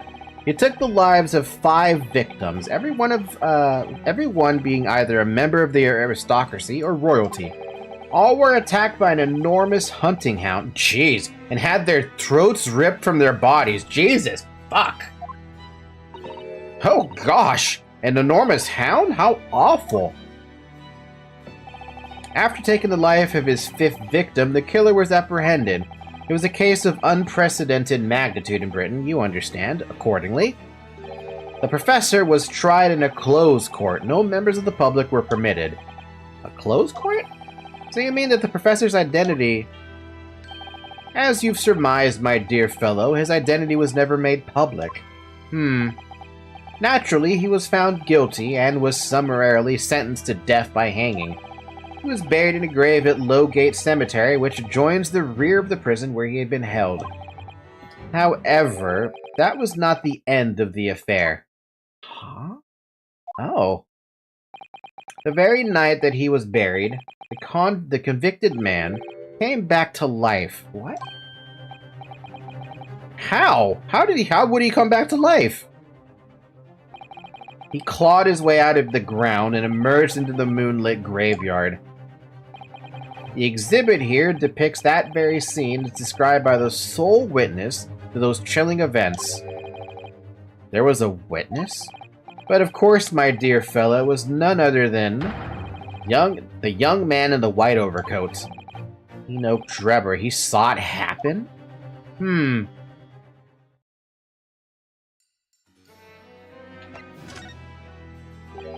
So this is a waxwork model of Enoch Drebber. Enoch? 10 years ago, the convicted professor, having been gibbeted and buried, emerged from his grave in the dead of night. The sole witness to that unimaginable scene was this young man. From appearances, I would say he was about 20 years old. It's so horrifying. Scared out of his wits, the young Drebber ran to a nearby police station to report the incident. And the sheer terror of what he'd seen is said to have turned his hair white overnight. Yes, as shown in the photograph we have of him, his hair is completely white. For the following few days, the story of what he'd seen was on every front page in the capital. The public was frantic for every last detail about the killer who'd come back to life. As you've seen, an exhibit was even created here at Madame Tuspel's. I can quite understand why the man's hair turned white, certainly, but what I don't understand is what Mr. Drebber was doing in the first place, in a lonely graveyard in the middle of the night. Yes, what was he up to? Probably grave robbing? Following the execution, the professor's acts of terror threw London's upper classes into complete panic 10 years ago. It was a great scandal, one might say, at the very highest levels of society. And since the killer's identity was never made public, rumors abounded. After all, no killer had ever before systematically employed a dog as a weapon of murder. Yeah. Actually, is that even a thing that people can do? I mean, I know we have, like, attack dogs and stuff like that.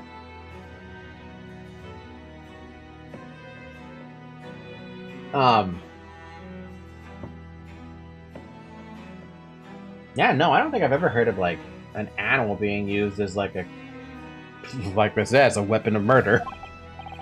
Yes, I can imagine the impact the case must have had. But in time, of course, the rumors abated. So too did talk of the shocking witness account of the convict who came back to life. It was forgotten, dismissed as a dubious ghost story, as a preposterous parlor tale. Did no one go check the body, though? But why did people stop believing it? Why? Simply because there was no resurrection to speak of, as was established in fact. But what do you mean by no resurrection?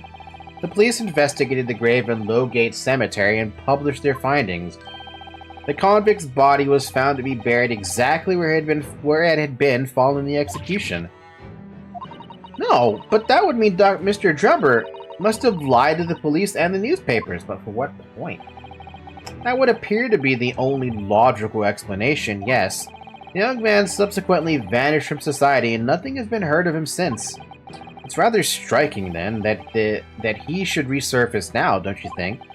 Of course, the convicted murderer couldn't have really come back to life. That's not possible. But Drebber's hair is unusually white, and if that really did happen overnight as a result of shock, it's hard to believe the incident was an out-and-out lie.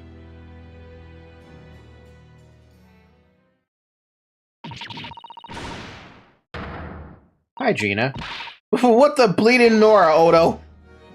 What have you gone and done? Gina, what are you doing here?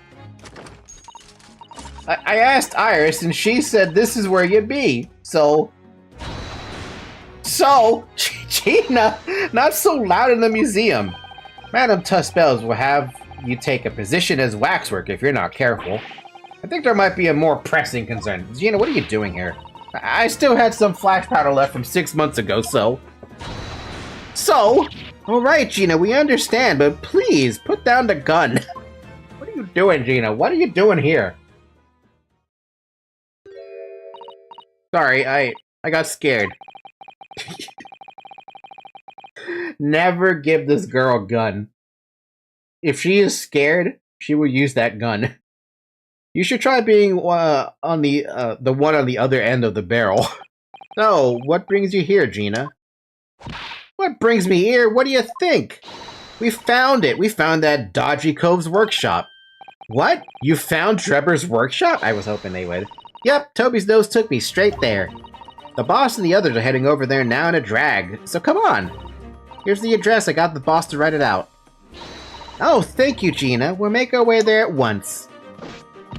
What a cute salute. Alright then, see you there.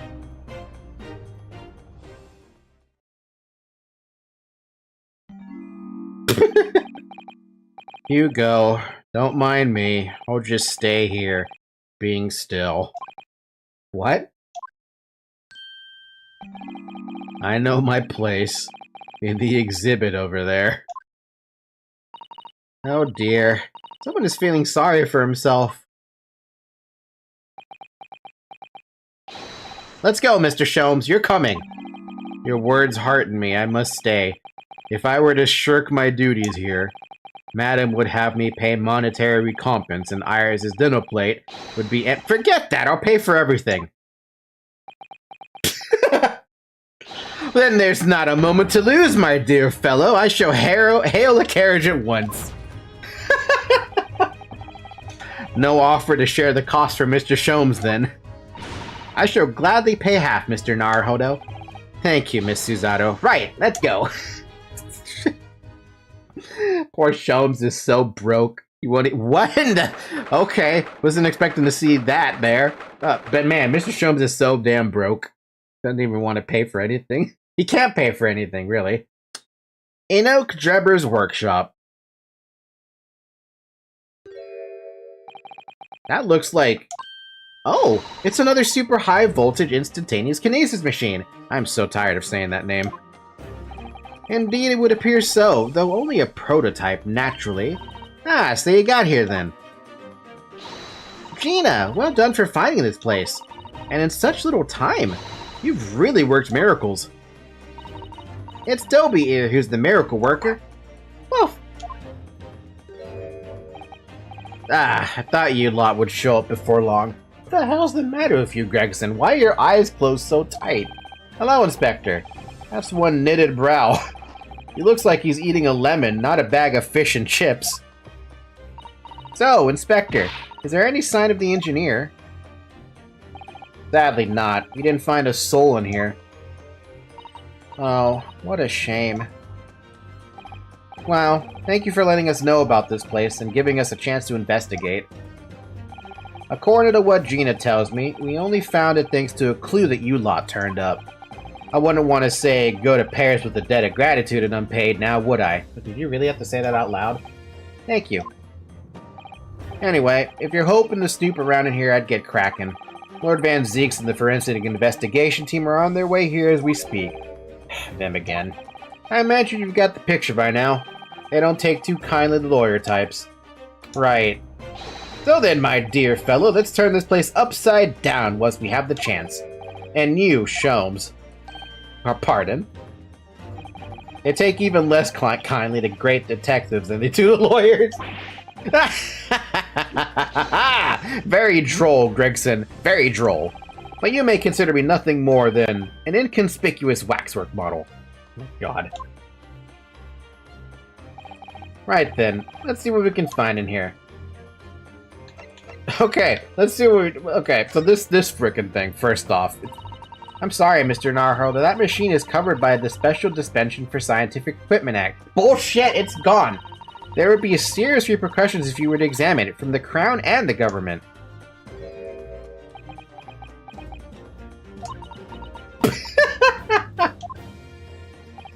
Well, those two don't seem to be holding back. It's quite hollow inside. No working parts or devices of deception to be seen, my dear fellow. No loose change dropped on the floor, nothing. Not even a bone for Toby ear, my dear fella. What the fuck is happening? British people are very much ruled by their own ideals, aren't they? I think that's just these two, Miss Zato. What the fuck? Oh, okay. The airplane? What on earth is this? An aeroplane, Mr. Naruhodo. One day, scientists believe it will allow humans to fly freely in the skies. Tag team investigating. Unfortunately, Gina's gonna be an inspector, so she can't be a detective. But it would be pretty cool if those two worked together more often. Is that how the trick will be described, is it? Sorry? Well, it's actually suspended by a thin but very strong cable, isn't it? Oh, well, this model is, yes, but a real aeroplane would fly high in the sky. While suspended from somewhere even higher in the sky, of course. Because large metal objects obviously can't really stay in mid-air unsupported. So to you, the solution is ever taller towers? Wait, is that a ladder? Oh, I can't poke the ladder. Oops, that's not what I meant to do. Wrong poke. I didn't mean to poke that. Blam, blam, blam. It's a European-style quiver of arrows with steel bolts inside. Oh, do you suppose... Crossbow bolts, these. And just the right size for the bow you lot turned up at the exhibition grounds. In other words... Yep, that's more evidence to support your theory. If it all goes to show that Drebber was the one pulling the strings behind the scenes of the whole scam. Cool. Crossbow found hidden behind a tree under the experimentation stage at the exhibition grounds. It belongs to Mr. Enoch Drebber. Hey, we got the bow, maybe? No? Okay, whatever. Oh, that's it then. We can look up. There's nothing to look up at, though. Bum, bum, bum, bum, bum, bum, bum, bum, bum, bum. This door doesn't want to open. Yeah, looks like it's got a pretty hefty lock on it. There's a specialist locksmith on his way over from the yard, so hands off till he gets here. With permission, Inspector, I could have that lock open in less than a minute. Well, you don't have permission. And no one's given it to you. There's the trophy. There's a trophy up there? Gregson looked as though he really enjoyed that.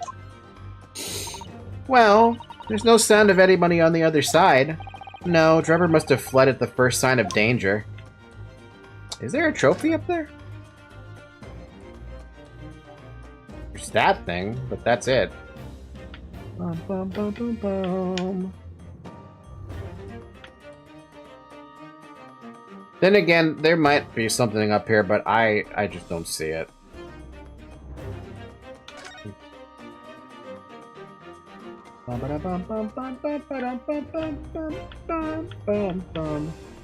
Alright, what? Oh, the trophy, that trophy. Ah, this appears to be most interesting. Yes, most interesting indeed, wouldn't you say?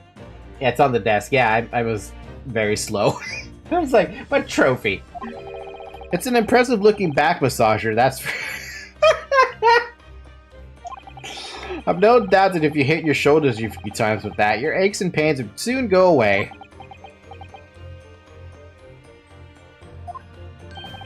It's a Royal Society trophy for excellence in science. A young scientist could wish for no higher honor. Ah. Would you like a massage? No, I'm fine. Thank you. Had no idea it was such a grand thing, and yet it's on the side, just sitting there. I think it's becoming increasingly clear. that there's much more to this Mr. Enoch Drebber than conjuring tricks. I couldn't agree more, my dear madam. And how about you, Mr. Naruhodo? Wouldn't you like to take it with you? For your tired shoulders, of course. He's not gonna let that go, is he? It's curious, though, isn't it? You would expect such an important trophy to be proudly on display somewhere, not haphazardly cast aside. English gentlemen can be quite a mystery at times.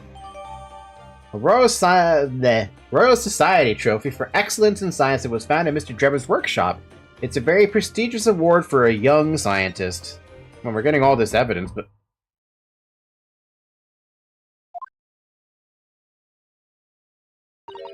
Oh. Is something wrong, Miss Susato? Well, I thought I heard a noise from the far side of that door. Well, Gina, did you hear it too? Yeah, I heard it and all. I heard it and all. What do you reckon, Toby? Well. Right, mind the grease. Whoever's in there, open up. This is Scotland Yard.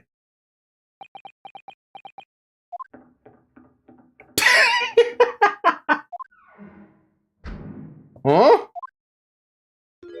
That was definitely someone running away downstairs, going to a big heavy metal door and closing it shut. Oh my, someone is in there. Ah, this rotten bleeding lock. My dear Gregson, as I said only minutes ago, if only it were countenanced, I could unlock that door in less than a minute.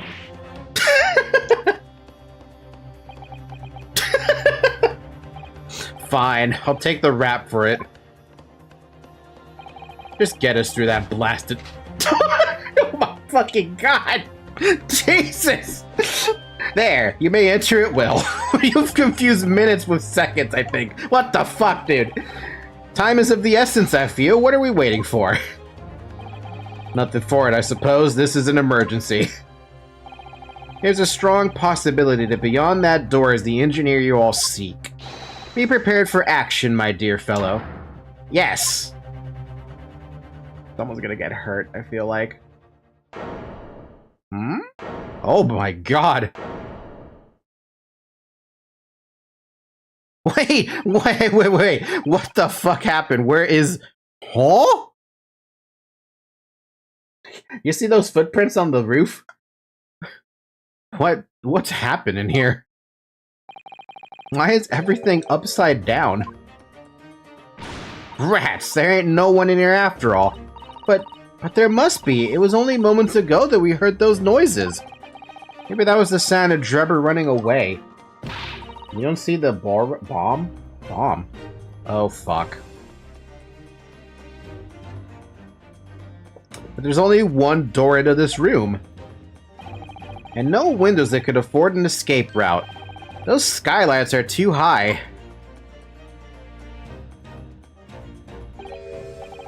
What's that up there? Are they footprints on the ceiling? Blow me, what do we have here? What have we here then?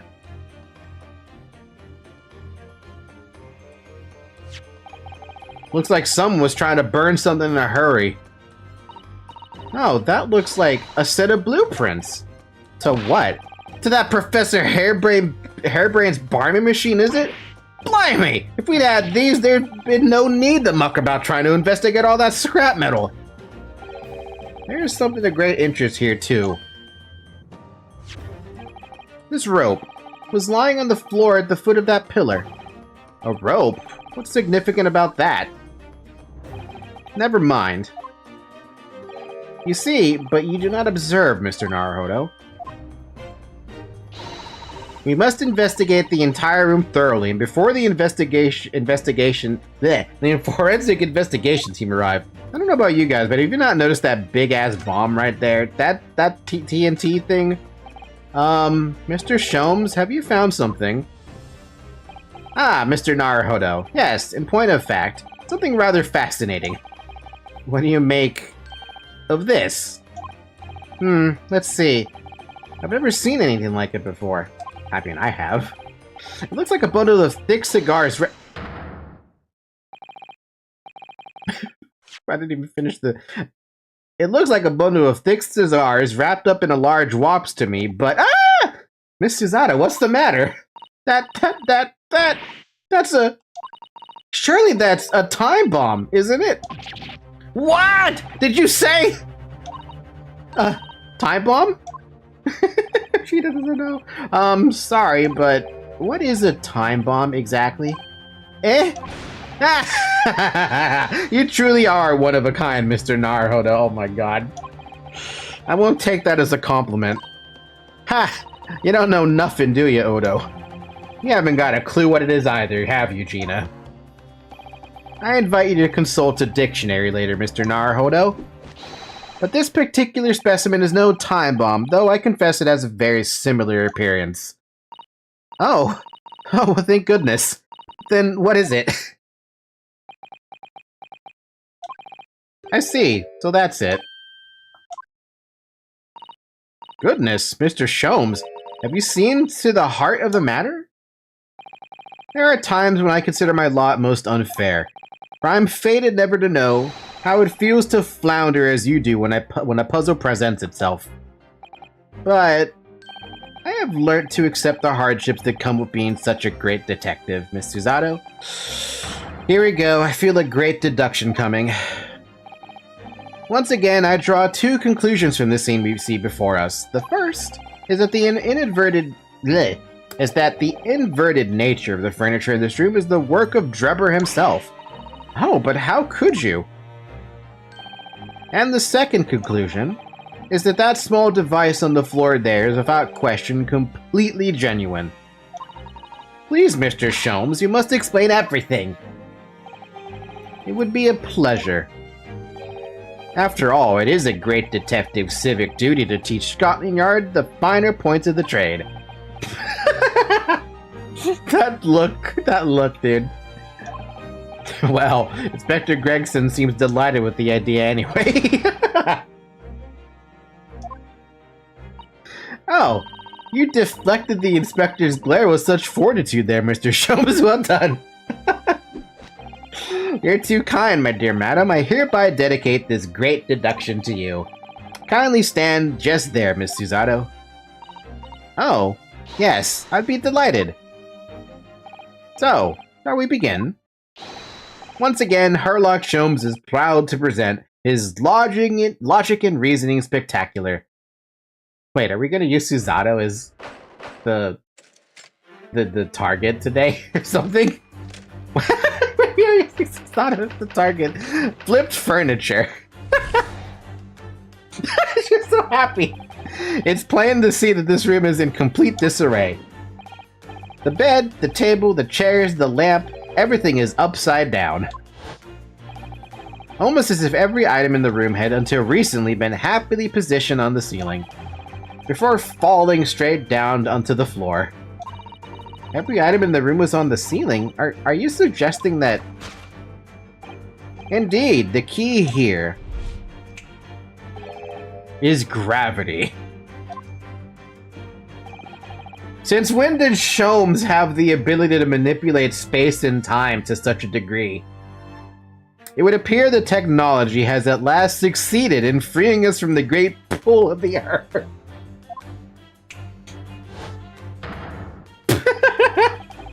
For the gravity in this room was reversed and then suddenly restored to normality. Goodness! The inverted furniture clearly reveals the truth about the part gravity played in this whole business. I quite understand your skepticism, Miss Susato. I, too, was incredulous at first. However, my conviction in my analysis was cemented when I observed this. An anti-gravity device, almost identical to one that featured... What the... Huh? Anti-gravity device? Almost identical to one that featured in a dream of mine only the other day, in fact. But then why does it have a clock on it? A most relevant question indeed. That is a timing device that controls when the gravity direction will switch. There was clearly a requirement for the engineer to be able to restore normal gravity automatically. And the commotion we heard earlier from the other side of the door was the moment that restoration occurred. Yes, the reason why everything in here has been turned upside down is because of the anti-gravity device. So you see, we need to look no further to explain the state in which we now find this room. The direction in which gravity acts in here was reversed by Mr. Drebber. Also, it has only been 2 hours of the stream? It feels like it's been longer. Before being restored to normality in an automatic fashion sometime later by the timer device. I have witnessed precisely this scene in a dream I once had when I fell out of bed. Because gravity was reversed. I mean, I wish. Missing engineer. Now, let us consider the next conundrum. What was our engineer friend's aim? Indubitably, the greatest clue we have to explain this action is above our heads. Yes, how is it possible that there are footprints all the way up there on the ceiling? A question whose answer will lead us neatly to the truth, my dear madam. The reason there are footprints on the ceiling is because of the nearby skylights. Huh? Of course, Drebber's aim was singular, to escape. However, there is but one way into this room, excepting the skylight, that is. Ah.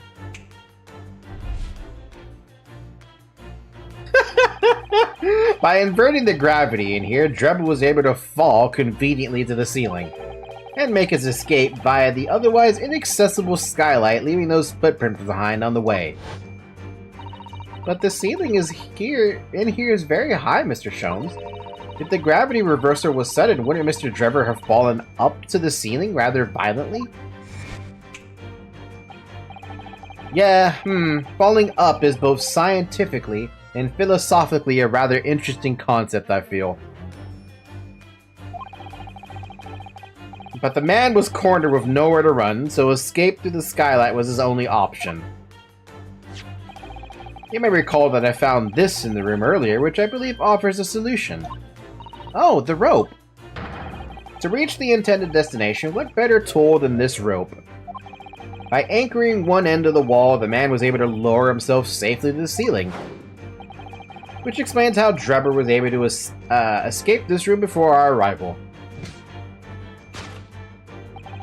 He reversed the pool of gravity and fled via the skylight. And personally, I should very much like to reverse the pool of gravity again now, just for fun.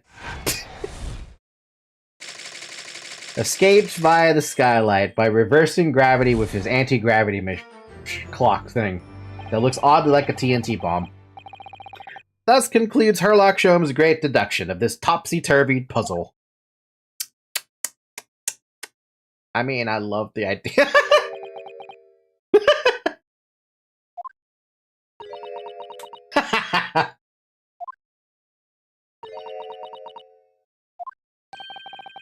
She's completely spellbound. Mr. Sholmes, there is just one thing that troubles me. I would expect nothing less. You're destined to be troubled by just one thing for the rest of your life. The thing is such a thing actually possible? An anti-gravity device, I mean? I would say that with man's current scientific knowledge at the turn of the 20th century, it's no more possible than instantaneous kinesis. Why did you suggest it? But your whole deduction hinges on it. Ah, but my dear fellow, when you have eliminated the impossible, whatever remains must be the truth. However improbable it may seem.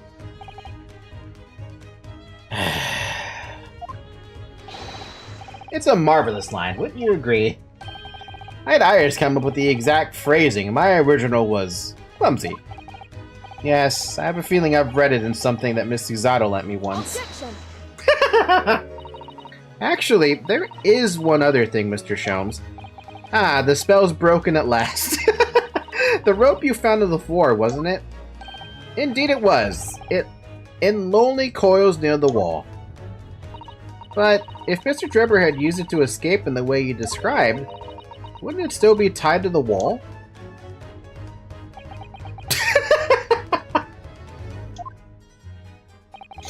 Mysteries inevitably unravel in the end, as I think you'll find do ropes.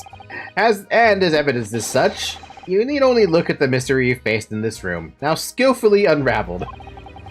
That argument is as circular as the coils of rope. That's beautiful. I think perhaps we might need to give Mr. Sholmes the usual little helping hand. I'm sure with some minor corrections, the great detective's great deductions will lead us to the truth. Yes, you're right. And we must do it quickly before Adolf Drebber gets too far away. If you're ready, then let us resume. Herlock Sholmes' logic and reasoning spectacular. Course correction! Hold it, Mr. Sholmes! Bum ba-dum bum ba-dum bum bum bum ba-dum bum bum bum ba-dum bum. I think we've already, like, read that part, so we don't have to read it again. Protect my voice a little bit, yeah?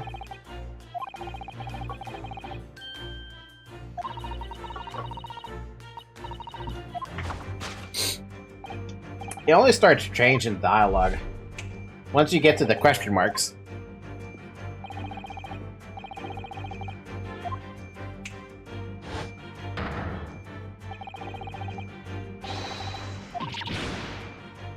Bum, bum, bum. The inverted furniture clearly reveals the truth. Here. I think gravity could have been reversed in this very room. I find the whole idea utterly enthralling. You would love sci-fi, Susato. Only Mr. Sholmes could conceive of such an explanation. The man himself admitted it was a scientific impossibility, so... Yes, you're quite right. We must completely discount the idea at once. Oh, that's unusually merciless of you, Miss Susato. When you have eliminated the impossible, whatever remains must be the truth. The great detective himself said so, didn't he? While refusing to part with his dreams of anti-gravity devices. Yes, I suppose so. Well, let's see if examining this topsy-turvy scene a little more closely reveals some proof that shows exactly what the gravity in this room was or wasn't doing.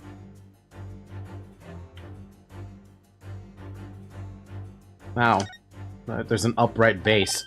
Well, I wasn't expecting to find a pretty bunch of flowers in here, that's for sure. Ah, look at that. I know, that slender little vase looks like it's about to topple at any moment, but the flowers are thriving. Somehow it makes you think of the fragility of life, wouldn't you say? To be honest, Mr. Naruhodo, something else about it made a rather deeper impression on me. It's upright. By the way, what's up with this safe? We haven't had a chance to look at anything about the safe. Ah, look, Miss Susato. When everything seems to be upside down in here, this safe is conspicuously the right way up, have you noticed? Yes, that's true, but look more closely at the safe's feet. It's bolted down, dude. Ah, that's a lot of very large bolts fixing it to the floor. Think before you speak. That's what you wanted to say, isn't it? I really put my foot in my mouth there. I certainly didn't say that. Boom, boom, boom, boom, boom, boom. Well, it could... What here breaks the laws of... Wait, what was that? Sholmes... What? Sholmesian gravity theory. Oh, this. Take that! As much as I would love to say it's the safe, it's bolted. The upright vase clearly reveals the truth about the part gravity played in this whole business. Upon my word, Mr. Naruhodo, you've surpassed yourself by completely turning my argument on its head. Trying to impress your assistant here, perhaps? No one is trying to steal your spotlight here, Mr. Sholmes, trust me. As you rightly say, though it appears at first glance that all the furniture in the room is upside down,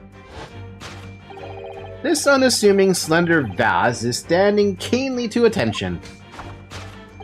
And unlike the large safe, there is nothing affixing it to the floor. And it's the exception that breaks the rule. In short, much as it pains me. The gravity in this room was never inverted at all! My deepest sympathies for your loss. Oh, poor Mr. Shobes. But the show must go on, so let us continue with our deduction. Now that we know this contrivance is not, in fact, an anti-gravity device, there remains but one other possibility. You don't say. Someone deliberately turned over every piece of furniture in here. Which might sound obvious, but leaves one mystery very much unsolved. Namely, why would anyone choose to do that? Quite, and naturally there is an explanation. Yes, the reason why everything in here has been turned upside down is because of the anti-gravity device. You just said it's not an anti-gravity device. He's absolutely determined that this device must have something to do with it, isn't he? I'm afraid the lure of an exciting scientific explanation is too strong. Well, there's no doubt that somebody did this. Somebody turned all this furniture over. So whoever it was must have had a reason. I'm afraid nothing comes to mind at all, though. Well, let's look around and see if the answer presents itself. I think it's been eating soap again. You mean Shelms? Oh god, can you imagine him eating soap? But what the fuck? Look, there's something written on the underside of this armchair. Oh yes, safe 432582. Safe? As in safe and secure? As in secure lockable box, I think. Admittedly more likely. Well, there is a large bolted safe to the floor of the other side of the room, so yes. So you mean this number would let us open it? I wonder why it's written here, though. This might not be, It's very likely that this is not his room, then. Safe combination. Yes, the reason why everything in here has been turned upside down is because of the safe combination. Precisely, I believe, Mr. Naruhodo, that you had a very similar experience once, did you not? Yes, last year. When I bought a lottery ticket and noted the ticket number down on the inside cover of a book, just in case. That's it! For people who are forgetful souls at heart, and always make a written note of important information. Yeah. Just keeping the ticket itself safe would be more sensible, I think. And what, pray, happened next, Mr. Naruhodo? When the day of the draw came round, I'd forgotten which book I'd written the number in and had to turn my room upside down to find it. Womp womp. That's it! For people are forgetful souls at heart and always forget where they've noted things down. That's really sad for you. That is sad. But why write it down on the bottom of a chair? See, that's what I don't understand. There's so many answers, and there's so many questions that don't have answers that I'm not going to get unless we find Drebber. Not if you always note things in the same place. I actually won the second prize, you know. But I couldn't remember which magazine I'd slipped the ticket into, so I had to turn my room upside... Thank you, Mr. Naruhodo, but I believe I've proved my point now. Which is that a very similar scenario has clearly unfolded in this room. Finding himself requiring access to the safe, the occupant of this room needed the combination code. He remembered that he'd written it on the underside of a piece of furniture, but forgot which one, leading to the state in which we now find the room. Yes, Mr. Drebber overturned all the furniture in here, in a desperate hurry to locate the combination code that would unlock the safe. Shit, that was just topic 1.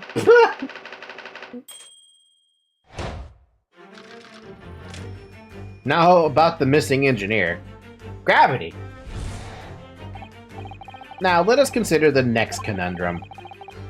What was our engineer friend's aim?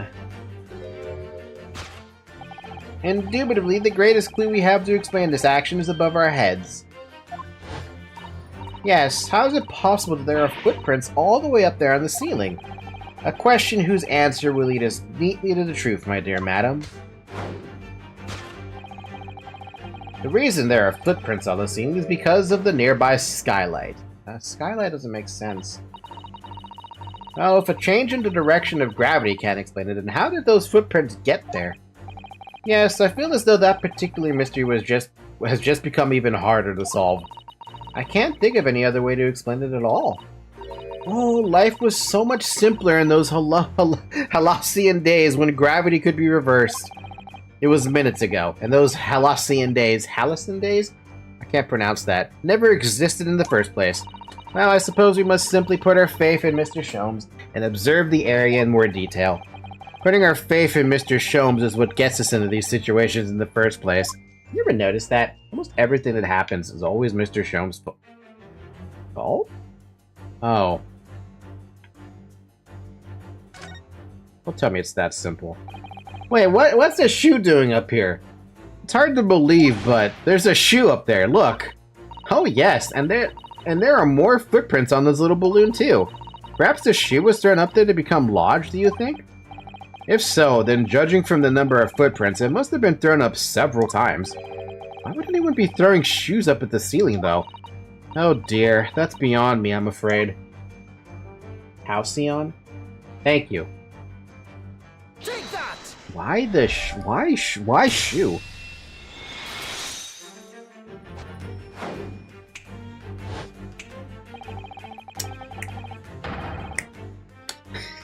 The reason there are footprints on this thing is because of the nearby shoe!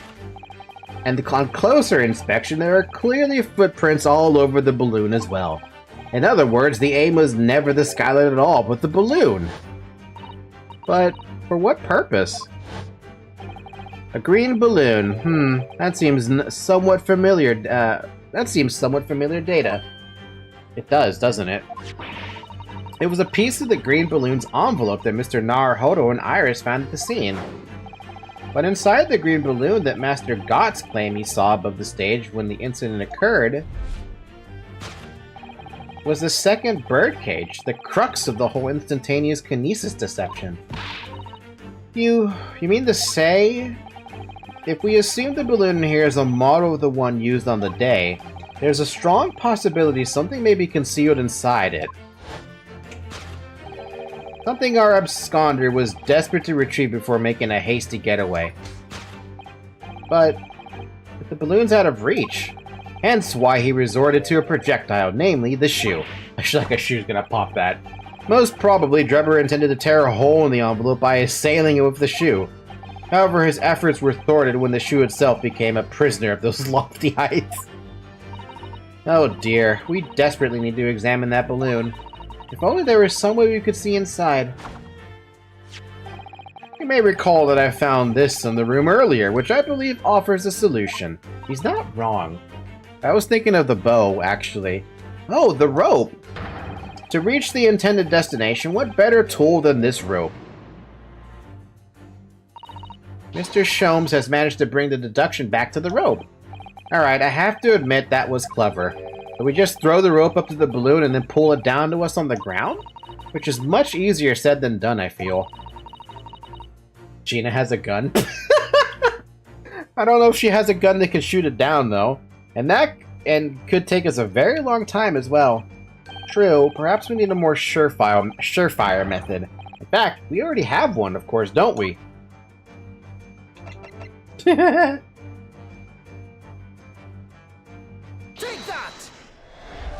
Actually, that's the first time I've ever seen that be used as an option. Never thought I'd be using evidence in this thing. That was found at the scene, in fact, and in all likelihood belongs to Mr. Drebber. The man had only brought it away with him that day. He could have avoided losing a shoe at such a critical time as this. So, shall we? Your curiosity is deeply stirred, no doubt, my dear fellows. What is it that Enoch Drebber has hidden inside that balloon?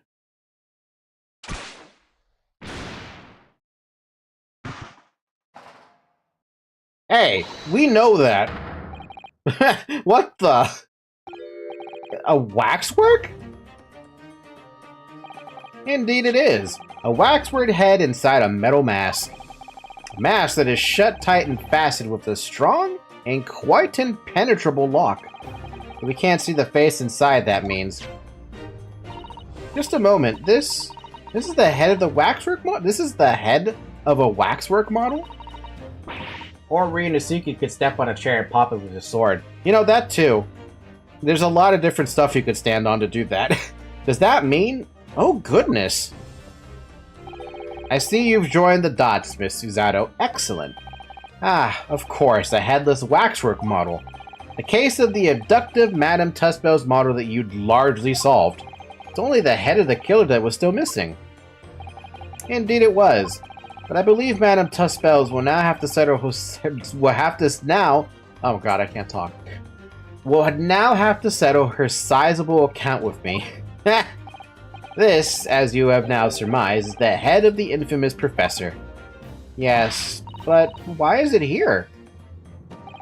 This conclusively confirms my suspicions.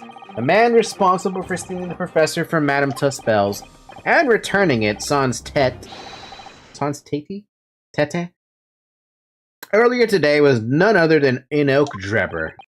This is incredible. Professor Harebrain's case and the Waxworks abduction they're inextricably linked by Enoch Drebber's workshop. The head of the Professor Waxwork that was stolen from Madame Tussbell's special exhibit. So we never actually get to see the professor's, like, real face, huh? That's too bad. Well, it appears our logical pleasure cruise has come to an end, my dear fellows. All that remains is, yes, to speak with the architect of this adventure. Oh, we're still on the architect? You mean Mr. Drebber? As it seems quite impossible that he escaped via the skylights, obviously the man must still be here in the room. What? And his location should be abundantly clear. If you simply reflect on the journey we've made together during this deduction. Enoch Drebber is right here, somewhere in this room. So, Mr. Naruhodo, will you do the honors? Yes, of course. Mr. Drebber's hiding place must be the... Well, there's only one spot you can be in. Because there's no way you're in the safe. I mean, it's actually really possible for him to be in the safe, but... A scare tactic? Look at all that mess in front of the safe. Yes, plans and accounting ledgers.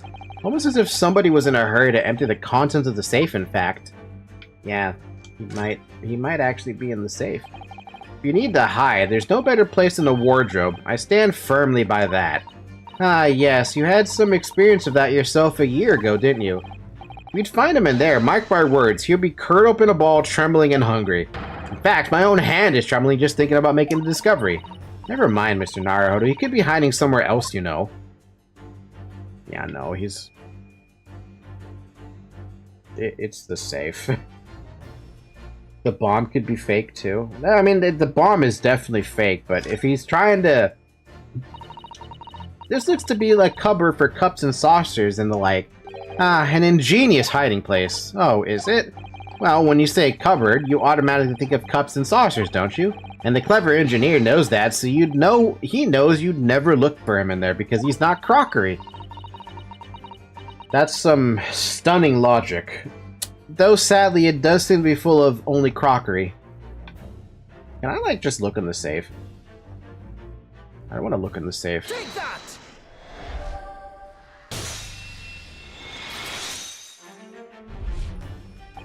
Before we gained access to this back room, we heard noises from in here. Which tells us that the engineer was still in the building at that point in time. He was in fact searching for the combination of this safe. And pressed for time made no attempt to right the furniture that he overturned in the process. From which we deduce that his search for the combination happened very recently indeed. In summary, Mr. Enoch Drebber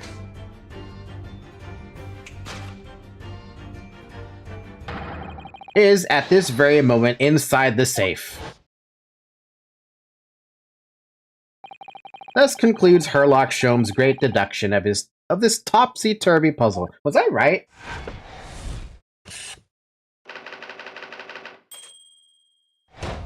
I was right? Wouldn't you die being inside of a safe, though?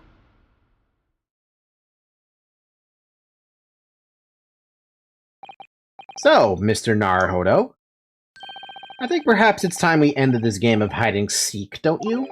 By opening the safe, you mean? What else?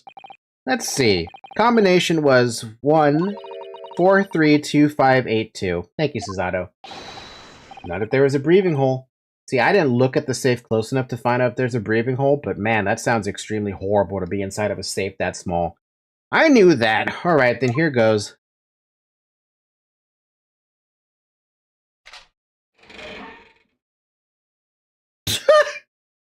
Oh, that looks horribly uncomfortable. You found me.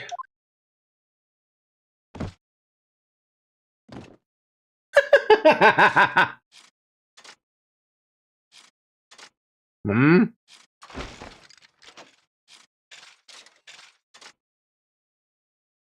What in the fuck, dude?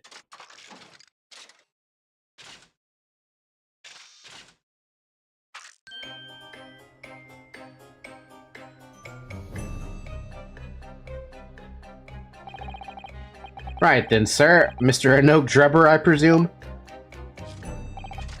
Correct.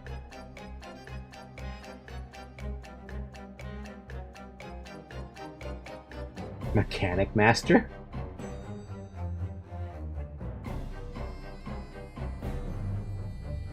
His hand's cool as fuck, though. You'd better start talking. You tricked Professor Harebrain with that bogus machine you built. And you shall have to explain the theft of the waxwork for Madame Tuspells as well. Whilst I would be delighted to answer your many questions,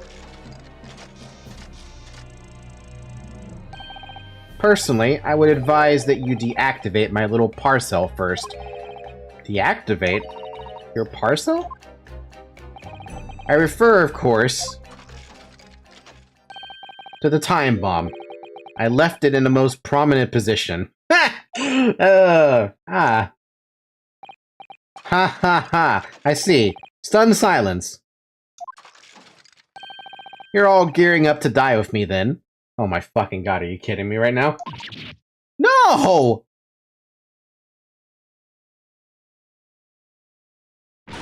Mr. Sholmes, with only 7 seconds to spare.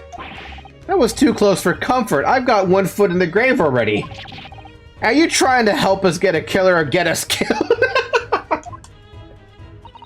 Mr. Sholmes' deduction can be completely life-altering, can't they? Well, my dear fellows, that was a close shave. The resemblance to an anti-gravity device is really quite startling, I must say. Anti-gravity devices don't exist. Whew, I want to push it, Mr. Sholmes. This is weird as fuck. He's just standing there. So, I'm gonna present everything I can. It might surprise you to learn I'm actually a lawyer from the Empire of Japan. I detest lawyers. Damn, dude.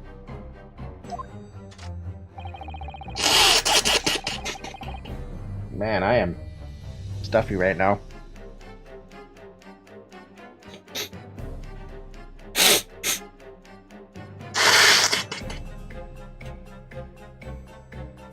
They wield so-called special powers in an attempt to grind down our freedoms. Yes, let me be quite clear. I detest lawyers very much. Any chance 2 negatives make a positive? Ah!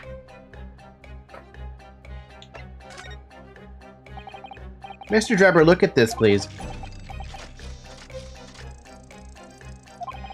Do you, have anything to say about it?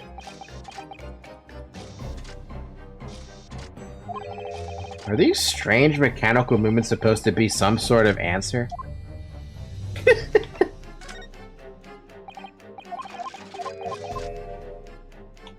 He is very mechanical, though.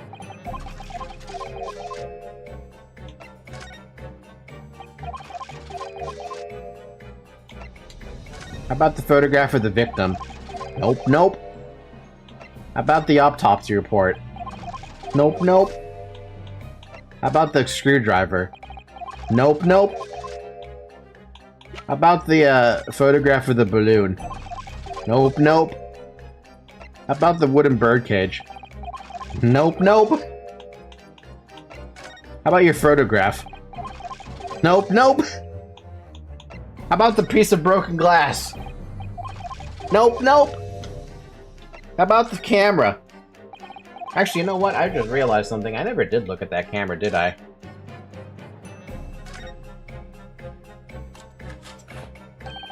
Oh, look! The cover came open. Yes, now, there should be a glass plate inside. You have to change the plate with each new photograph you want to take, you see? Something wrong? There is no plate. It's been removed. Ah, what a pity, but I suppose if you think about it, this wouldn't be the actual camera that was used at the time, just like the waxwork isn't the actual person. So we'd never have found a photographic print of the executed convict coming back to life anyway. Oh, yes, you're quite right, of course. Poor Susato-san, she looks devastated. So it's nothing then. Okay, well.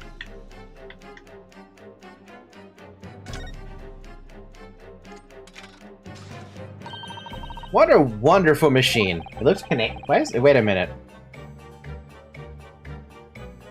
You really love contraptions like this, don't you?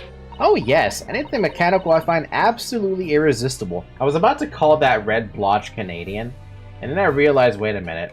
Why would Canada be in England? Almost irresistible, surely. Well, whenever I see a pocket watch, for example, I can't help myself. I simply have to take it apart. What? That's worrying. Yes, father tells the time by the rumblings of his stomach now. He's given up having a watch. Poor Professor Mikotoba. About that, though. Look, Mr. Naruhodo, what is it? On the bellows, just here. There seems to be some very dark red stains. Yes, you're right. It looks like blood, actually. Oh my. I'm sure it's not what you're thinking. When the lens is extended, dark staining is visible on the bellows. Okay, well, I was not expecting to see that, but then where... Can we look back here again just to make sure there is actually no plate? Yeah, there is no plate. Okay.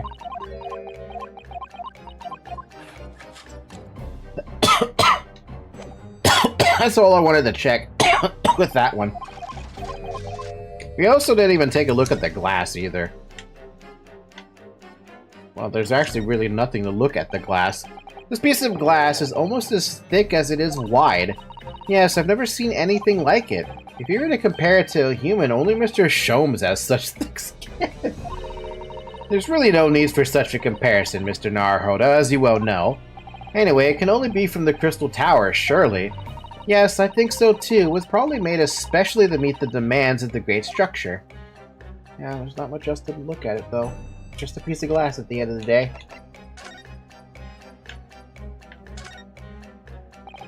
There's a little metal plaque here, look. Fostering burgeoning talent for the future of scientific discovery. It seems rather ironic, doesn't it?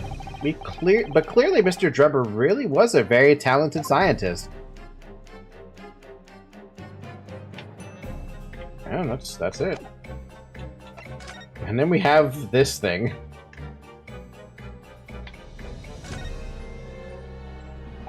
This lock does look very strong, doesn't it? There's definitely no way you could remove the mask yourself if it was put on you. What a terrible way to treat someone, even a convicted criminal. I know, it's starting to make me livid, actually. Mr. Naruhodo, please. I mean, just think about it. Imagine if you had an itch on your cheek all of a sudden. You'd be utterly helpless.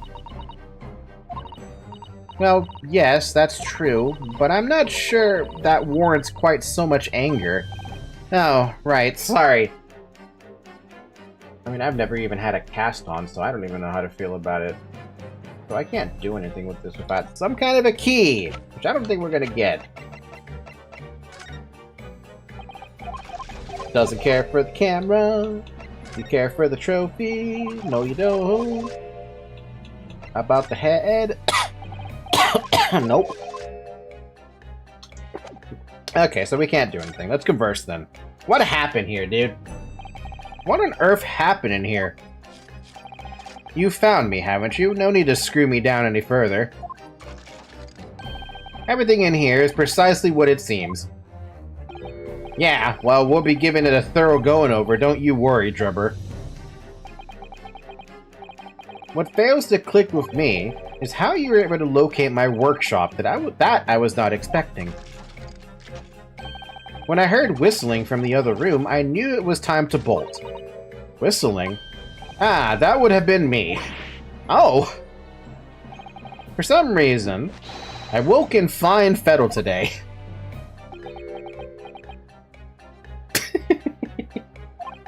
No words, just tightly squeezed chips. Clearly I must have a screw loose though, as I couldn't remember the combination for the safe. And another one loose as I couldn't remember on which piece of furniture I'd written it down. We also found a rope over by the wall. Yes, I had hoped to exit through the skylight, but sadly the rope was too short. So, I then set about searching for the combination code to open the safe. And burning the incriminating blueprints, don't forget. Regrettably though, you failed to retrieve the head from the balloon among the rafters. And after that, you hid yourself inside the safe? Having first set this parcel ticking? Well, I had no intention of being nailed by the police. He was willing to murder them in cold explosion.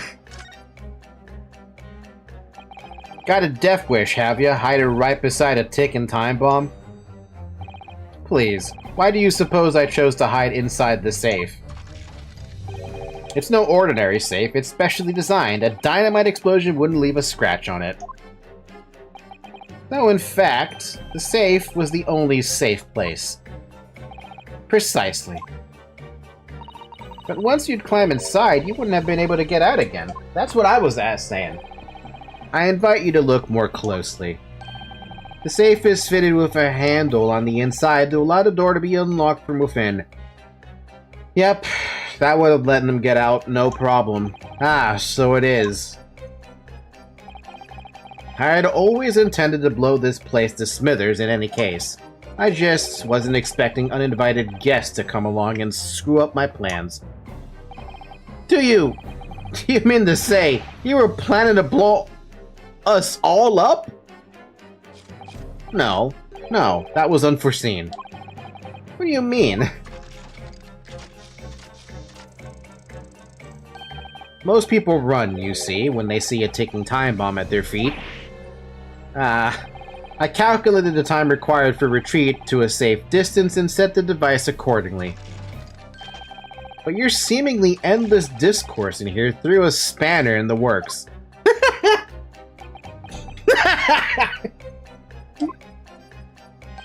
Is something wrong, Gregson? Do I have something on my face besides the usual eyes, ears, nose, and mouth? I can't with those two. I think we have a fairly good idea of what's been going on here now. But what about the two incidents you've evidently been involved in recently?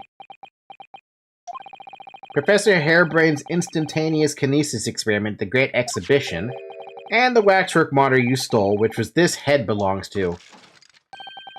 That's no ordinary head, you know. That's the head of the professor. Clad in a mask with a lock so strong, I am unable to open it safely to reveal the killer's identity. Oh, so he couldn't have been opening it either. I've been considering carrying it around as protection. Oh, shit. What's going on here, Gregson? I'm sure you're aware that I have sole jurisdiction to investigate here. Yes, well, Dr. Sif again, so the forensic investigation team are here. And you know full well this engineer is a key witness. Why are you allowing this lawyer access to him? If Lord Strongheart knew of this, you'd be finished. Ow. You lot, leave at once. My dear madam, there's no need for such a threatening tone, I assure you. After all, that's no way to greet an old acquaintance, is it, Dr. Sif? Huh? Hello, Sholmes. They know each other? Mr. Sholmes knows Dr. Sif? If it's protecting the machine next door that's causing such a sour expression in your face, you're quite misguided. It's really nothing more than a shell. You get out! But of course, we'll show ourselves at the door. I see you haven't softened at all. Mr. Naruhodo. Yeah? It would appear that our delightfully entertaining investigations have run their course for today. But Mr. Sholmes! Let us leave this place in the doctor's capable hands. I said get out, now, all of you. Oh man, she's tough. Your presence here is not required either, Gregson. Understood. But I'll just say one thing before I head off. If it wasn't for this lawyer and his companions, we'd never have found this place, and the whole workshop would have been blown to bits. There was a time bomb set in here that this lot disarmed. Inspector?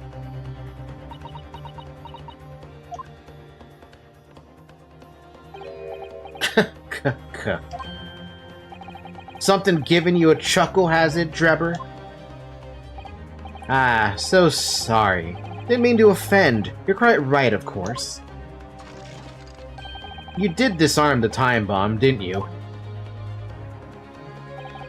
Yes, you did disarm that one. Oh no. Oh fuck, are you serious right now? Eh? What are you... That one? You mean... Ka.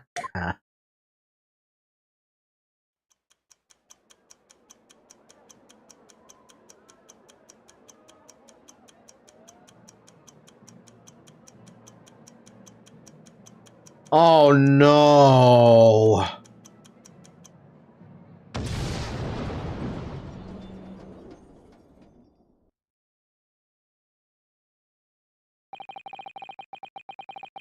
It was an hour later that we heard the news of the enormous explosion that ripped through the experimentation stage at the Great Exhibition.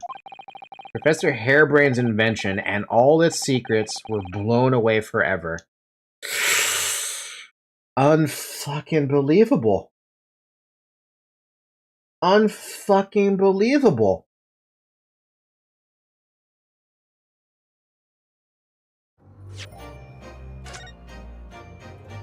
Of course I'm gonna save. What the fuck, dude? This guy is literally like... He doesn't like to leave any evidence.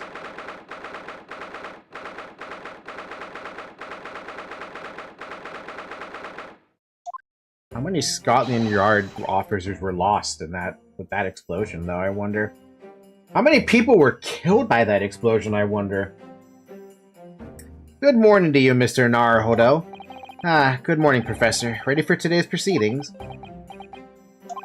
I hope so. I should be. Even I, with nothing left to... Good morning, my dear fellows. Oh, Mr. Sholmes, you're here. Why, naturally, a true gentleman stands shoulder to shoulder with his friends in battle at all times. Thank you, I really appreciate it. I'll see you later, then. Now, Professor, What? Wait, what? Okay, then. What the fuck? Oh, fair enough. Now, Professor, we really need you to remain calm in the courtroom today. Yes, do try your hardest not to enter the witness stand uninvited again. Yes, I will. I realize it was a mistake, but my dear fellows, I must interject. Oh, you're still here, Mr. Sholmes. What's the matter? Surely you've overlooked some praise, have you not, to be cast in my direction? Sorry, I don't follow. Must I spell it out? I, the great Herlock Sholmes, the greatest detective of worldwide acclamation, arose at some ungodly hour to be here now. First thing in the morning. A miracle, you must agree. Well, if I must agree, then... As you know, my sleep is quite impregnable. Iris had to employ her full gamut of tactics. She pulled the covers off, shook me, poked both cheeks, punched me, and kicked me from the bed. Then she poured a boiling cup of her latest experimental blend on my face, and at last I was bestirred. What the fuck? Oh my. Iris has been busy. Iris doesn't have it in her to go that far. She's too nice. Ah, I sense the spirit of a fellow scientist. One who relishes the infinite possibilities of blending tea. I'm the one worthy of praise here, not Iris. This is my victory. Sorry to cut in. Hey, Gregson. Oh, Inspector Gregson. Good morning. Gregson, my dear fellow, why the grim expression at this delightfully early hour? Oh, I don't know. Maybe because I've been confronted with a grimmer expression, eh? Dear me, are you going to take that insult lying down, Professor? What? What? I don't know! What the fuck? Poor Professor. Anyway, here's the paperwork you asked for. What paperwork? Ah, I took the liberty of requesting it yesterday. I have a feeling it may prove useful. You wouldn't believe the hoops I had to jump through to get this brought out of the archives. It's the professor's autopsy report, huh? That mass murderers who killed 5 members of the aristocracy. He was found guilty in a closed trial 10 years ago now. It was all done under wraps. He was quickly executed soon after the trial. It's all in here. Wow. We got a whole DL6 thing going on, but this is way worse than DL6 ever was. Well, even worse than SL9, too. The autopsy report of the mass murderer known as the Professor, who was tried and found guilty by closed trial 10 years ago. Wow! I don't know what to say. Thank you, Inspector. Can I look at that real quick? Condemned prisoner, redacted for confidentiality. Pseudonym, the Professor. Death by hanging, confirmed at midnight, 17th of June. Courtney Stevens. We still got 2 more cases. Dude, I know, these cases are long. They're so long. Oh my god. My poor throat. Yes, much obliged, Gregson. Us lowly lot at the yard are just doing what we can. In the shadow of the great Detective Sholmes, of course. What in the world are you doing, Gregson? What the hell? Well then, Professor Hairbrain, this is it. Today we're gonna lay all this to rest at last. I wish you the best of luck, Professor. I suppose he'll be in there today, will he? Drebber. Yes, we expect the prosecution to summon him as a witness. These cases don't compare to Ace Attorney cases 4 and 5. Are we referring to Ace Attorney case 4 and 5 of this game, or Ace Attorney case 4 and 5 of the other 3 games? Rise from the ashes needlessly long? Yeah, that's true. I'm just amazed at how long this is taking, though, to be honest. But, I mean, to be fair, I'm not playing this by myself where I could play this for hours without talking, right? Here I have to talk, and it is definitely doing some damage to my voice. 3 investigations and 3 trial. Whew, my god. Lord have mercy. Lord have mercy! Still amazed you managed to find him just in one day. I really owe you both so much. Counsel and the defendant. The trial is about to resume. Kindly make your way into the courtroom at once. There's 2 things we gotta keep in mind now. We have to worry about Drebber trying to kill the entire courtroom, and the masked man. This is it then, the final chapter. Funny, my heart's racing a little. Not felt this before, actually. Strange foreboding. As if something's gonna happen in this trial that I'm not ready for. But I can't let that distract me from the only thing that really matters. Finding the truth. I mean, I also note that if I ever do feel like I just can't do it anymore, I do have a story mode button, but that story mode button that's right there is for me if I get stuck. Like with the hairbrain, with Trial Part 1, which I could not figure out what the fuck they wanted me to do. Man, that is really weird seeing that. It's weird seeing someone next to Van Zeeks. It's weird seeing someone even next to the prosecutor. In the name of Her Majesty the Queen, I hereby declare this court to be in session again. We resume the public hearing of Albert Hairbrain, here present, who stands accused of murder. Are the counselors for the prosecution and defense ready to proceed? This is weird as fuck, dude. The prosecution is ready, my lord. The defense is ready, my lord. As promised, Lord Van Zeeks has his apprentice with him. His apprentice with memory loss.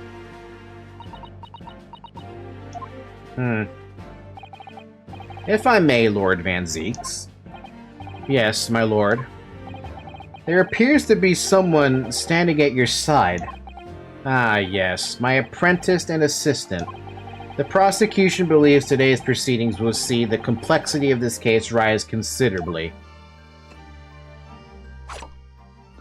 Oh? Therefore, I therefore instructed my assistant to attend to ensure the smooth running of the trial. Okay, I'm starting to believe that actually is Kazuma. That sword swipe was not something that an Englishman would do. And the smooth running of liquid refreshments by the look of it. The way he holds himself, the way he moves, it couldn't be anyone else. But he's still suffering from amnesia, so there's really nothing we can do at the moment. I know, but... oh, this is so very hard. It would appear the prosecution has done a fine job in responding to the demands of the court made yesterday. I understand you have successfully secured the engineer who disappeared from the scene on the day in question.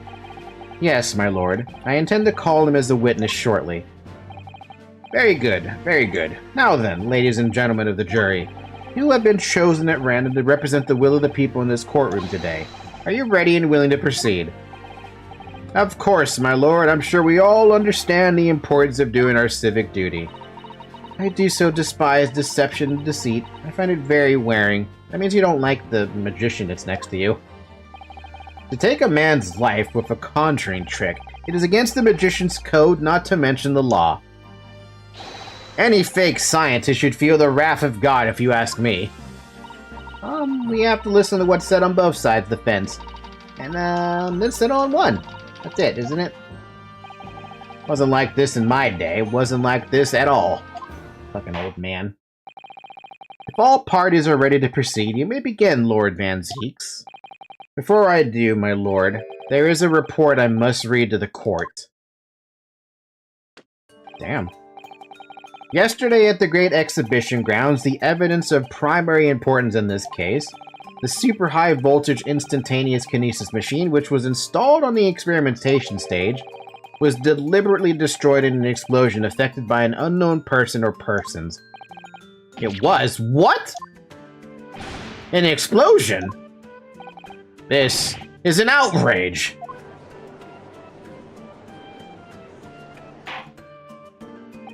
Yes, I heard this grave news yesterday.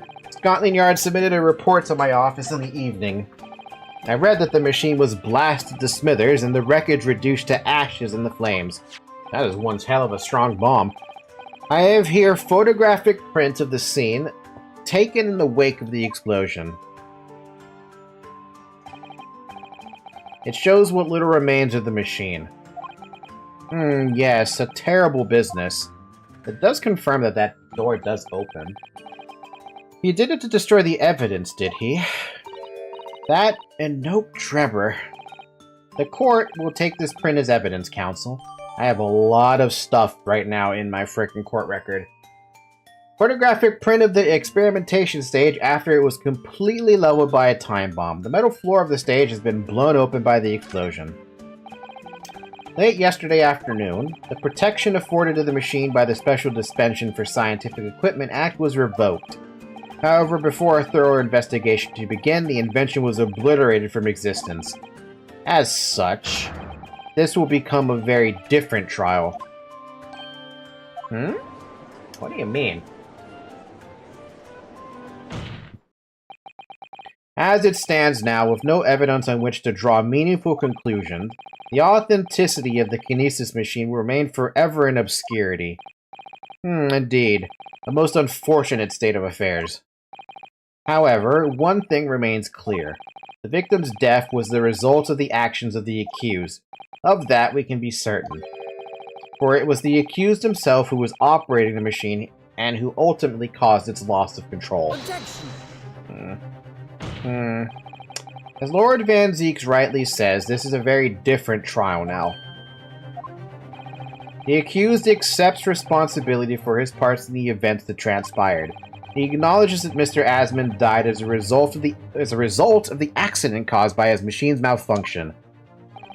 However, unbeknownst to the professor, he was being deliberately deceived by a pair of very clever fraudsters. Names, counsel, if you please. The engineer, Mr. Anok Drebber, and the victim himself, Mr. Odie Asman. So what exactly were those two men up to behind the defendant's back? The defense intends to expose that information, thus establishing the unequivocal innocence of the defendant. That's a pretty good claim. Thank you, counsels. The positions of the prosecution and defense have been clearly stated. Lord Van Zeeks, summon your first witness, please. At once, my lord. The prosecution calls the engineer, Mr. Anok Drebber, to the stand. Alright, let's see where this goes.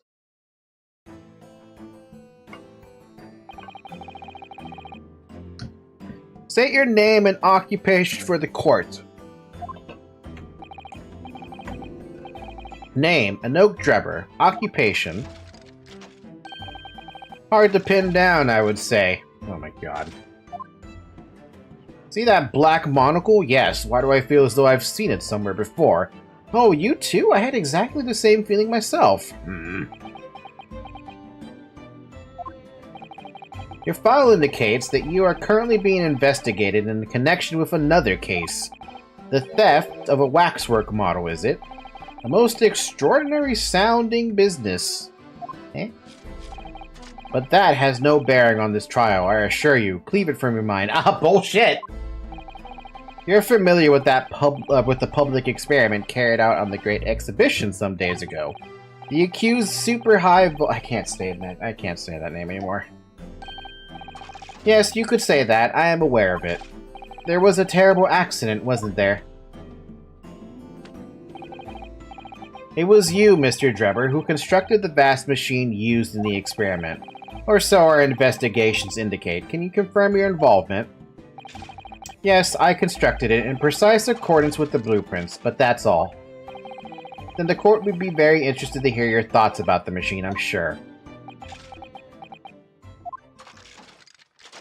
I'm concerned about how tough these cross-examinations are going to be. An amazing device, if you ask me. The pinnacle of modern science, making, teleportation to reality at last. I can't say it anymore. What?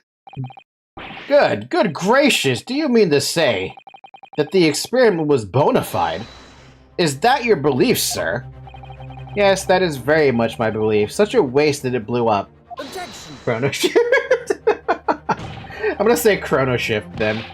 But we've already established the machine was nothing more than a prop for an elaborate conjuring trick. Objection! You've established nothing of the sort. All that was shown during yesterday's proceedings is that the same outcome could have been produced by a means of stage trickery. The defense merely proposed a method and demonstrated its feasibility, nothing more. But... You procrastinated long enough, I feel. Witness, you will now give your formal testimony about the machine that you constructed for the purpose of the demonstration at the Great Exhibition. Understood. I don't know why, but I feel like this guy sounds like a high-pitched Cabal. Am I wrong in thinking that? The Kinesis Machine. I met the young professor approximately 1 year ago through Mr. Asman's introduction. He provided me with the blueprints and I constructed the machine to his precise specifications. It was no trick. If the whole show was a fraud, it would have required a body double. Tell me, did the victim have a twin? All the spectators saw the bird cage appear above their heads and then crash headfirst into the crystal tower. A terrible accident, I grant you. Perhaps the science on which the machine was built was flawed somehow. Oh boy, that does not look like a fun testimony to go dive through. A body double? That goes without saying, surely. To give the impression that something has moved when in reality it hasn't, it's a basic conjuring principle.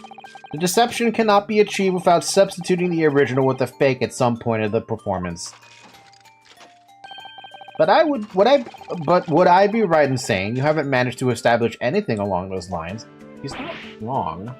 Ugh. Incidentally, the prosecution has already confirmed that Mr. Asman had no twin siblings. It's my understanding that this witness is well versed in conjuring artfulness.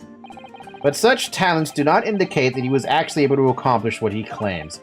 Namely, the construction of what, by all accounts, must have been an extremely complex scientific machine. Whatever do you mean? Yesterday's proceedings brought the true nature of your past exploits to light, Mr. Drebber. Indeed it did, my lord. As a swindler who preys on innocent scientists to elicit government grant money through conjuring know-how. Yes, it's true that I possess considerable knowledge of stage magic. But crucially, my scientific knowledge more than matches that of any academic in the field. Investigation of the witness workshop attests to that claim, my lord. As evidence, the police found this Royal Society trophy for young talent in science there. Yes, that's true. We spotted it there ourselves. If a hypothesis is sound, it can always be forged into a physical manifestation, with sufficient skill. Though I may have sold the secrets of some deceptive wiles to sniveling, talentless scientists in the past.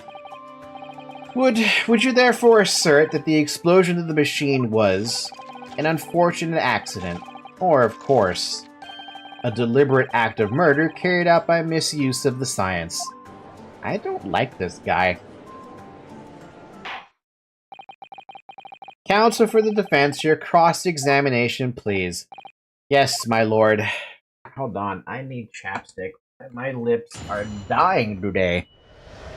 And my cat is sleeping on my bed.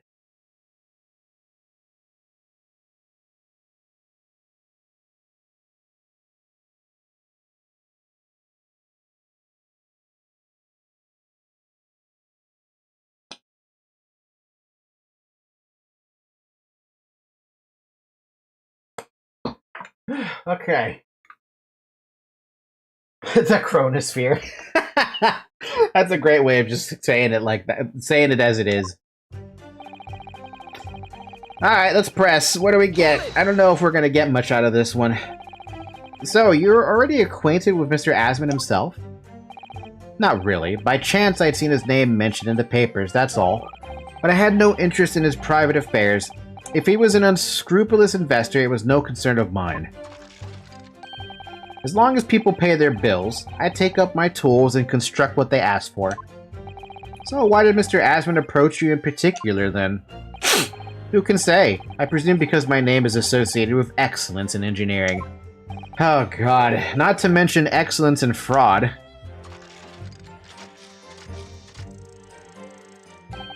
Hard to gauge, but the point is, all I did was construct the machine according to the blueprints I was given. In other words, the chronosphere was built on solid scientific principles. Yes, you might say that.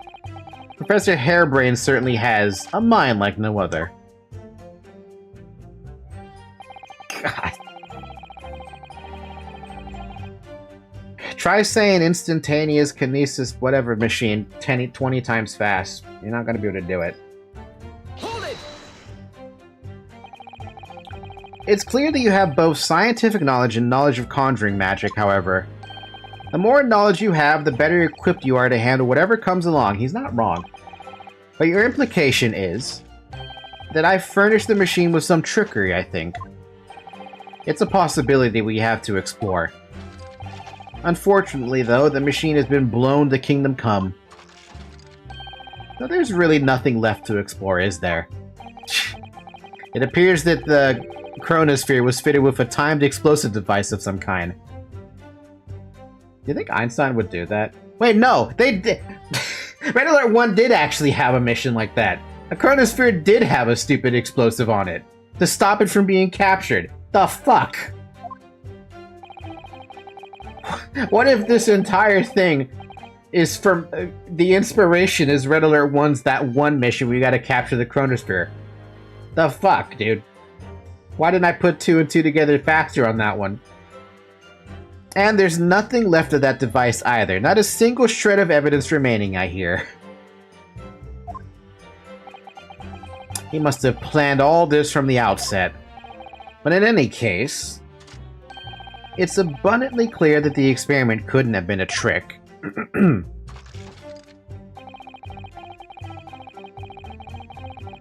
Hold it! I wonder if I had to present the head. Of course, that's it! Mr. Asman was a twin! We just... Ryo, you're so dumb. Perhaps my learned friend wasn't listening earlier. Mr. Asman had no twin siblings. No, I heard you before, but the thread of hope hadn't quite left me. The demonstration could have been a trick if there was somebody who looked sufficiently like the victim. But Dr. Sif absolutely ruled out that as a possibility. It is beyond question that the victim himself, Mr. Asman, did move from the stage to the Crystal Tower. The fingerprints found at the scene attest to the fact. Oh, they're using those? So it can't have been orchestrated using someone who looked identical to Mr. Asman, then. Did you guys hear that, by the way? A little meow. Meow. What are you thinking, Mr. Naruhodo? Oh, no, nothing. Just that the idea of someone who looked identical to the victim is playing on my mind.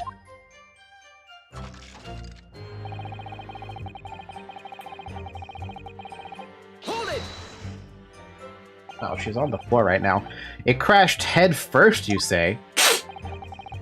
According to the many witness reports from those there at the time, yes. Were you not there at the exhibition grounds on the day?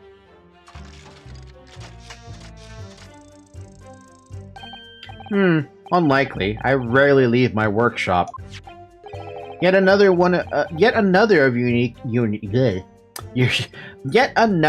unique inventions was found at the scene. Cat wants to play with a toy.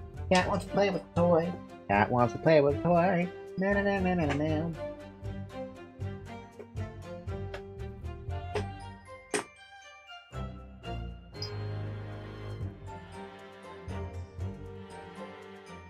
There you go, Zoe. Okay. Well, it was the unveiling of a machine I had labored over for many months. I saw it clearly with my own eyes, the birdcage plummeting headfirst into the tower. What a surprise. I believe the victim's neck was broken from the headlong fall, wasn't it? How would you have come by that information? Even an infernal recluse like me reads the newspapers, you know. According to the reports, 2 injuries were apparent on the victim's body. Yes, he'd been stabbed in the chest by a screwdriver believed to belong to the defendant, and he had a broken vertebra as a result of the fall from a considerable height.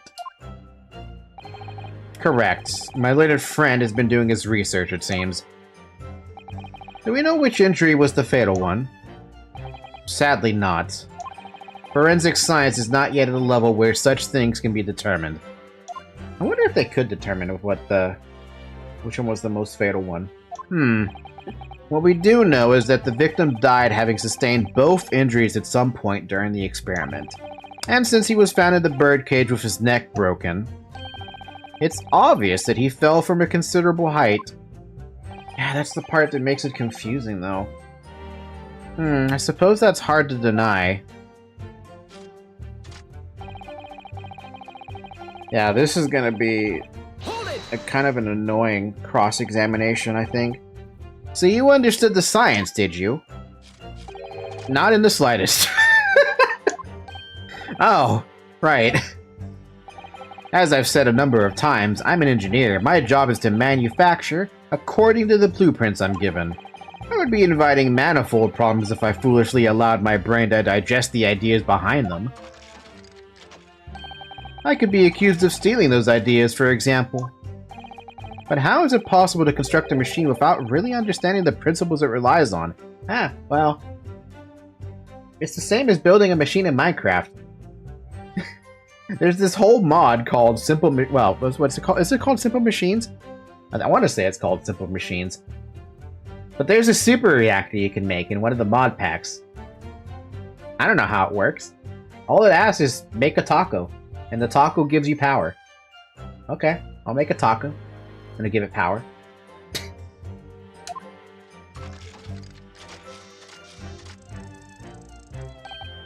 Well, you're practicing law without really understanding the principles it relies on, aren't you? A very good point. Stand up for yourself, Mr. Naruhodo. The point is, the experiment resulted in chronoshifting taking place. As such, the science must be sound. Yes, and really, experimental results are all that matters when it comes to proving a hypothesis. He's certainly very sure of himself. What do you think, Mr. Naruhodo? Well, now that the machine has been completely destroyed by yesterday's explosion, it's going to be impossible to argue its authenticity one way or another. But if we're unable to establish that it was a piece of stage trickery rather than a genuine science, we will have no grounds on which to demonstrate Professor Harebrain's innocence. Both Mr. Asman and this man in the stand tricked the professor and used him. They took advantage of his naivety and his unbending belief in his work, and I won't let them get away with it. Seeing as the professor is an old friend of Lord Van Zeek's, what on earth must he be feeling towards Drebber? I don't know, man.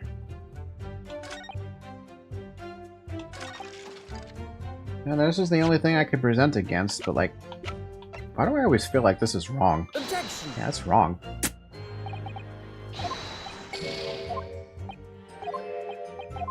Boy, this is gonna be a toughie, isn't it? Let's hit the game with a save. Bum bum bum bum. Bum bum bum bum bum.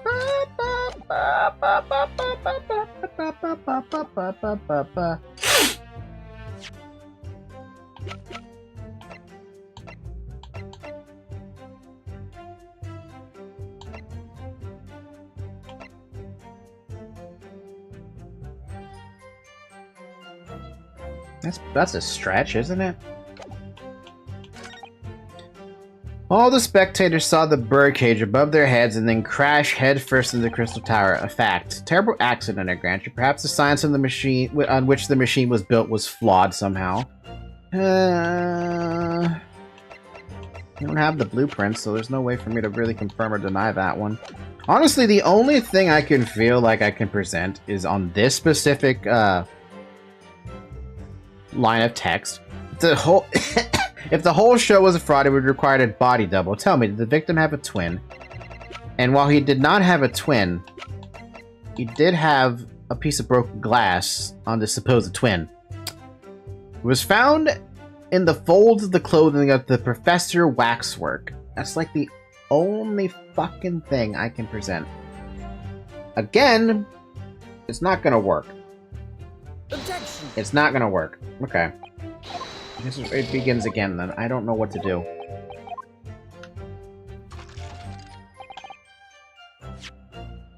What do I have, dude? What do I have? I have... Well, we have a stupid that, but that doesn't help me. We have the autopsy report of the dude who was killed by hanging.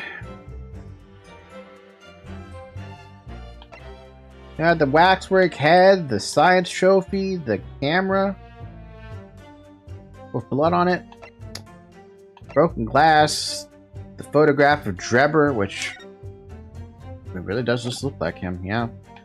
Yeah, the wooden bird cage.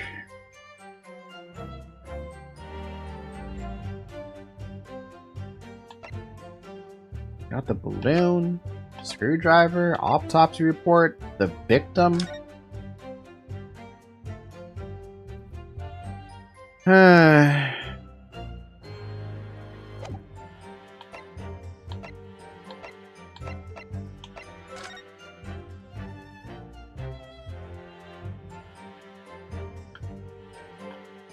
That's strange. Why is this available to talk about? Reaper attacked. Yeah, we've read this already, though. The kingpins of the criminal underworld generally manage to escape the This is the first time, blah, blah, blah, blah, blah, blah. Just because I have Suzato with me?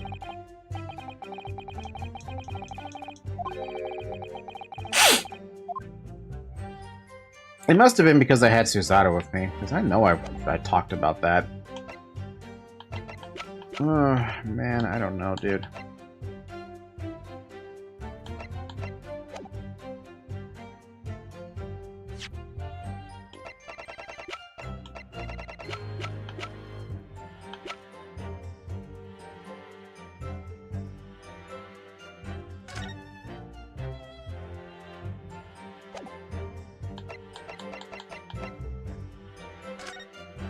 We never did examine this, did we? Ah, look here, Miss Suzato. Ah, yes, the wood's cracked and broken a little. I suppose it fell. I suppose because it fell from such a height. Yeah, from the height at which the balloon was flying down into the crystal tower below. A fall of about 30 feet, or 9 meters. Leaving the man inside tragically dead. That's the thing, though. It crashed down with the victim inside, but here's the thing, it's on the bottom, right?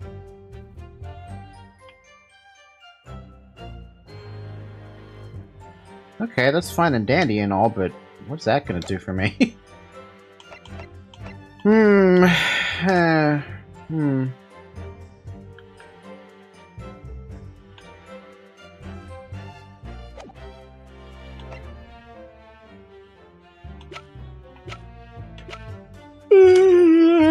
Here we go again with our confusion. No.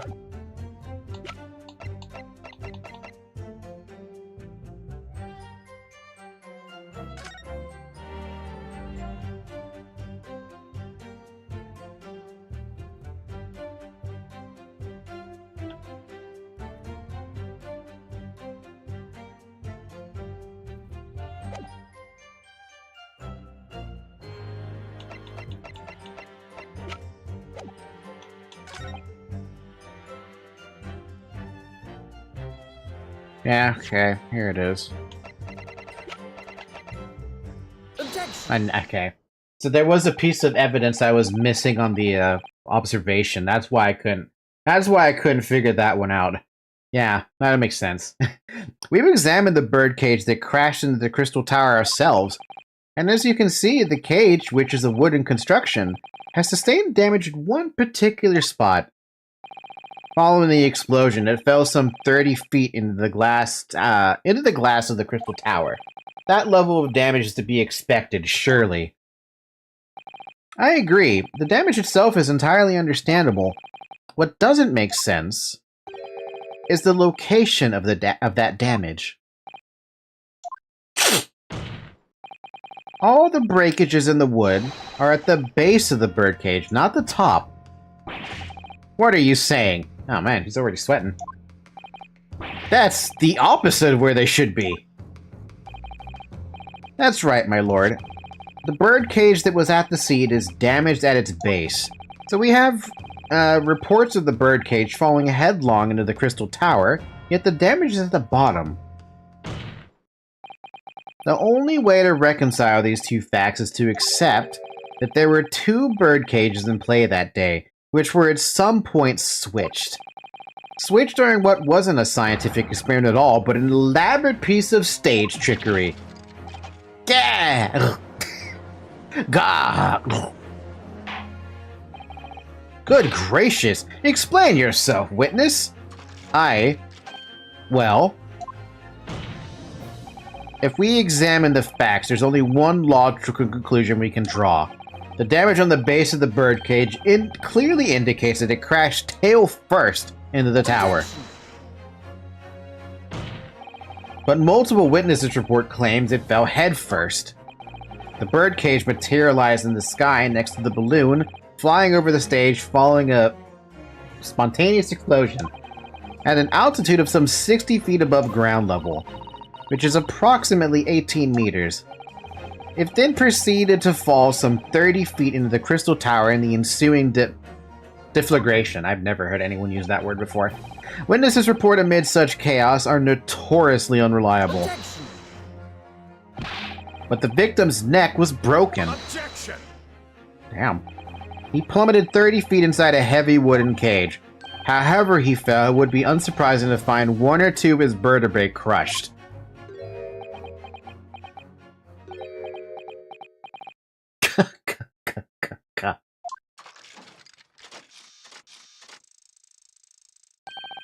A riveting scientific analysis of events from the prosecution there. Though to be even more rigorous, you would have to say it was only one vertebra, actually. He wasn't quiet for long. I find it hard to see what's motivating Lord Van Zeeks. This witness is clearly a swindler and one who deceived a personal friend of his. If you're going to establish this deception, do it right. Sorry? I feel like that's the undertone here. Ah, yes, and there's one more point. The defense appears to have forgotten. It obviously wasn't a trick, as a certain truth very plainly demonstrates. What? It seems to me that the cross-examination had better continue until we resolve this matter. Mr. Drebber, you will amend your testimony with details of this truth. Oh no. Okay. Oh, of course, we must treat the matter scientifically after all. Ugh, I nearly had him there.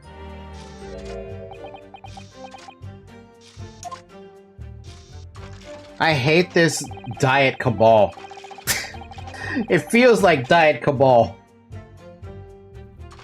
The chrono shift clearly took place because there's nowhere else 30 feet high for the bird's cage to have fallen from.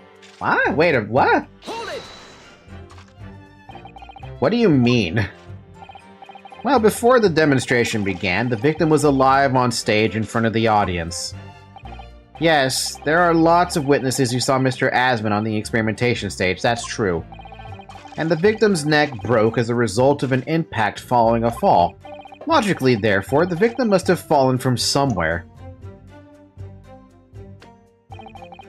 The balloon that exploded was at an altitude of 60 feet. The point of impact on the tower was 30 feet up.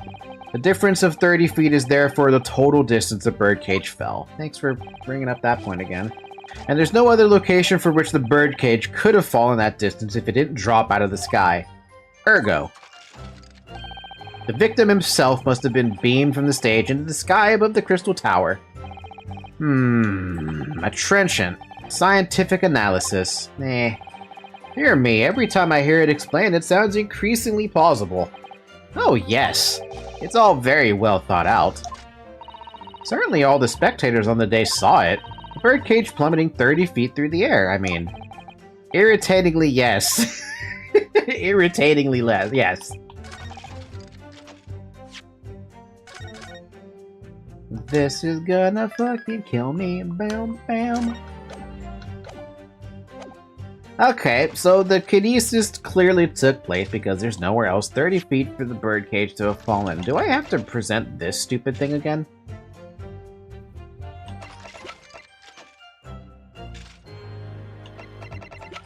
Would they make me use old evidence? Oh, wait, what about the photograph of the balloon? Objection. Nope. I hate this. I hate some of these stupid things, man. I feel like one logic doesn't work with the other.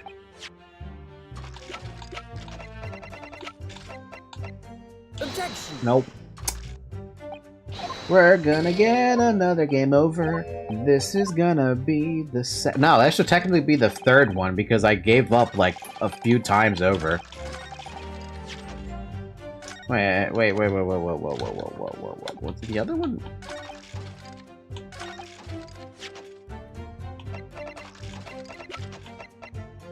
Hey, ho, hey, baby, bap, boop, bop.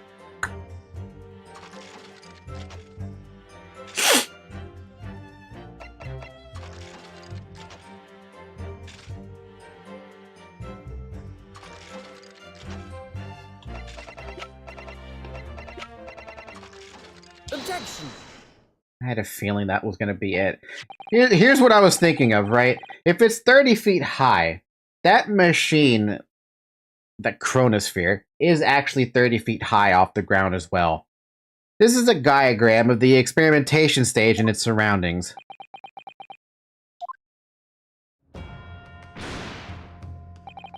We know that somehow the birdcage appeared in midair before falling down into the crystal tower.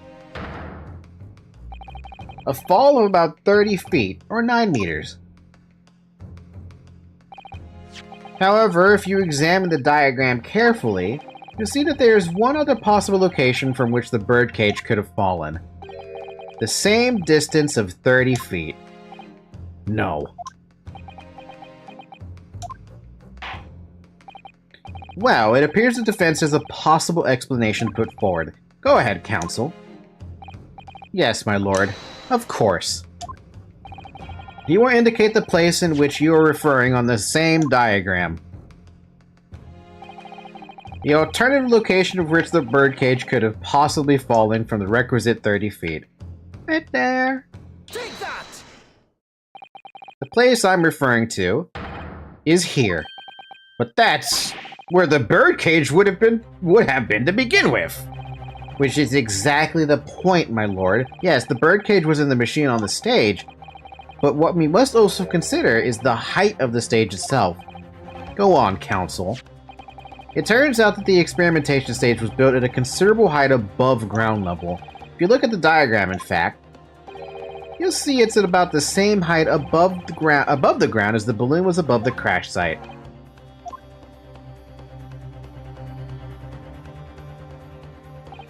When the experiment got underway, the machine and the birdcage were engulfed in steam.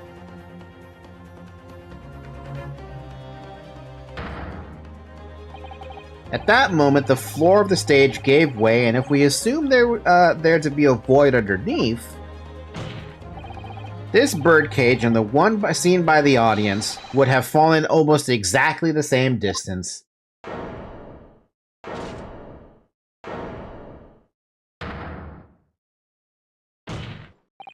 Once again, my lord, this all points to the fact that there was not one birdcage, but two. Objection! My learned friend has no evidence that the stage had such a contrivance in its design. He literally gave us the evidence. Someone is responsible for the criminal destruction of the kinesis machine itself, it's true. However, the stage still stands. And take a moment to look at the photographic print of the scene following yesterday's explosion. Good lord, the metal grill that formed the floor of the machine is undone!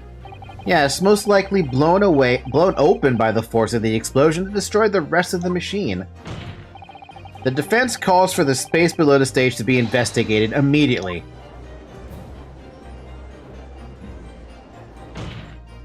You know what I'm still surprised about? I haven't had a summation examination yet. Mr. Drebber. It was you who built the chronosphere. Which means that it was you who built the two bird cages that were used to carry out this deception. Whether Professor Harebrain's hypothesis is sound or not makes no difference, because it's the construction of the machine that matters, a machine designed to take Mr. Asmon's life. And laid the blame firmly at the professor's door, something that could only have been carried out by you, Mr. Eno Drebber. Oh.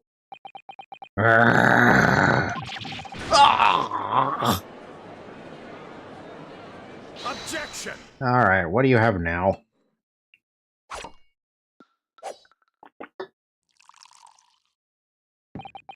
If my learned friend has reached the end of his wild assertions, the prosecution would like to crush the defense's argument slowly, but surely. Oh boy, okay, what do you have then?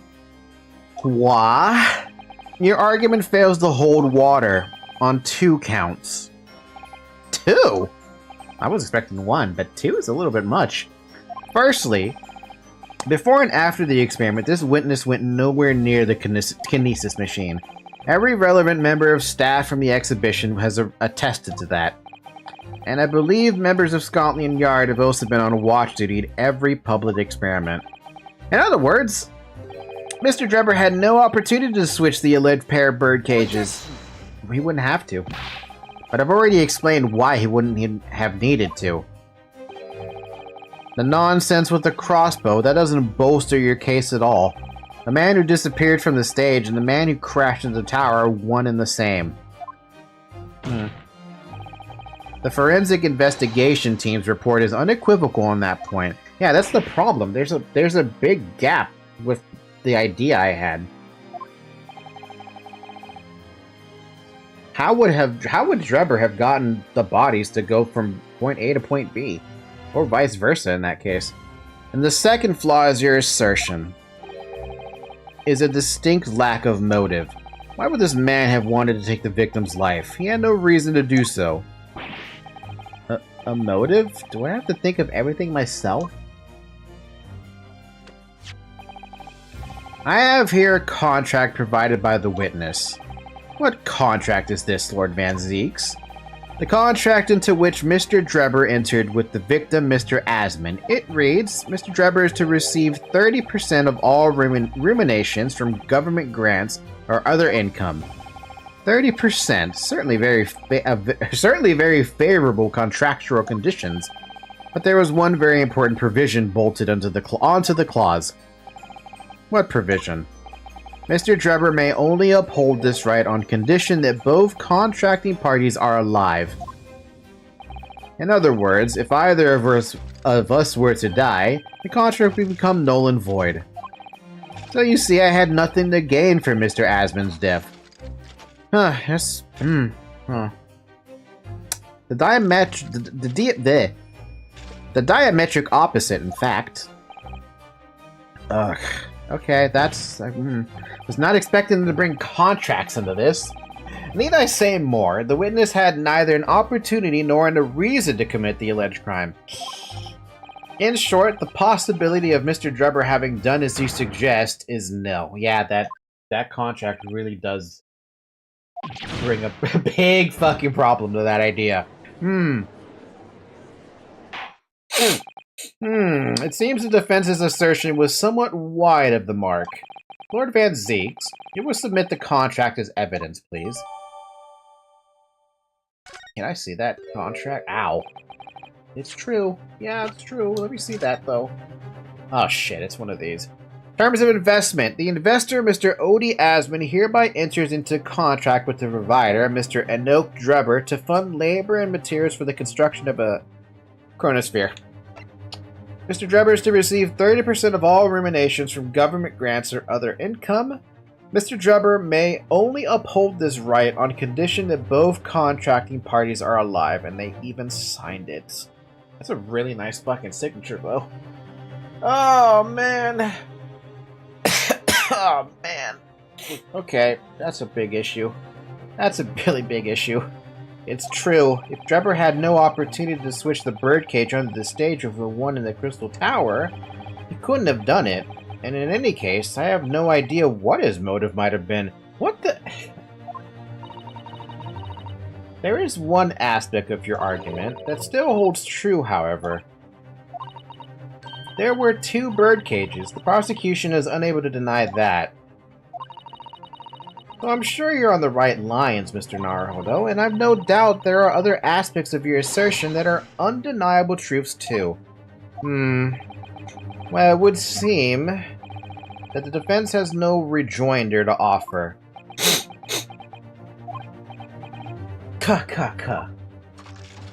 cunt. Cunt, cunt, cunt. Well, I must say I'm a little surprised. I came here to testify about the machine I built, and instead my reputation is defiled. But the prosecution's counter has set the record straight, I think. Yeah. It's impossible that I'm the culprit. Objection.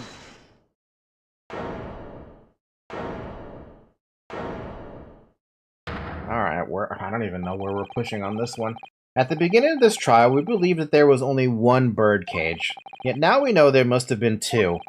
In other words, there was more to the demonstration than we realized at first. I think it's abundantly clear that the same applies to the culprit. Get to the point. The stage demonstration was constructed and set up in its entirety by you, Mr. Drebber. Therefore, it's inconceivable that you had no hand in the events that transpired. So if circumstances mean it's impossible that you could have carried out the crime yourself, it points to the fact that someone else was involved. Someone else? Counsel, are you suggesting? What are you talking about? Yes, my lord, Mr. Drebber had an accomplice. This is super pushing it. An accomplice now? Well then, I presume you're prepared for what's to come. Now that you're accusing not only this witness, but someone else of the most serious of crimes. If those accusations turn out to be false, then make no mistake. The prosecution would demand an equally serious punishment for your slander. Well, counsel, do you intend to pursue this course and formally accuse another party of involvement in this matter? What do I do here? At the moment, this is a little more than a hunch on my part. I don't know for sure if Drebber had an accomplice or even if he really is the culprit here. One way or another, though, I have to make my position clear, as a lawyer. So what's my stance gonna be? Did Drebber have an accomplice or not? Huh?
If I'm pushing that narrative, among all the people I've met, right? Obviously it can't be Cesato, obviously it can't be Iris, though that would be very funny. It can't be Sholmes, it can't be Strongheart, it can't be Asmund because he's already dead and we've already seen the contract. It can't be Barrick because that's ridiculous. It can't be the Masked Man because that's also fucking ridiculous. It can't be Hairbrain because that's just insane. Wait. No, that just sounds that's insanity. It can't be Gina. It can't be Gregson. It can't be Esmeralda. It could be him. No way the 11-year-old boy is going to be the issue. Can't be, wait. I mean, no, I'm sorry. Her name, I wasn't pointing to her being a witness. I was thinking of her, her name. Oh, God, don't make me do this, dude. Defense is ready to name Mr. Drebber's accomplice. Somehow the two bird cages must have been switched. I think points to that. Yet according to the coroner's report, that's not a possibility. But that inconsistency itself is a clue. Counsel. My lord? You have received a stark warning already. You are nevertheless determined. And I must now ask you to identify this alleged accomplice by name. So, your answer, please. Who do you claim to be Mr. Drebber's accomplice? I know I know I have only one life, so saving is becoming irrelevant at this point. But I'm still gonna. Take that! Who is this person? Someone intimately related to the crime, my lord. Someone you shouldn't... Now, that's probably wrong. Someone you surely wouldn't say you don't know. Yes, thank you. I am aware of the person, obviously, but on what basis do you claim felonious involvement? Yeah, it's over. I did it. I died in the water.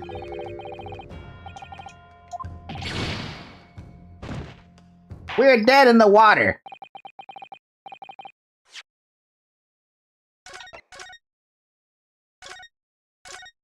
Okay, so that's the, what? The third game over I've gotten in this case?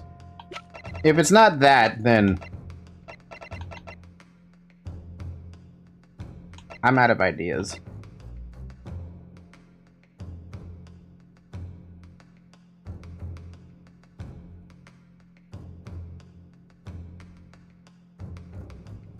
Take that!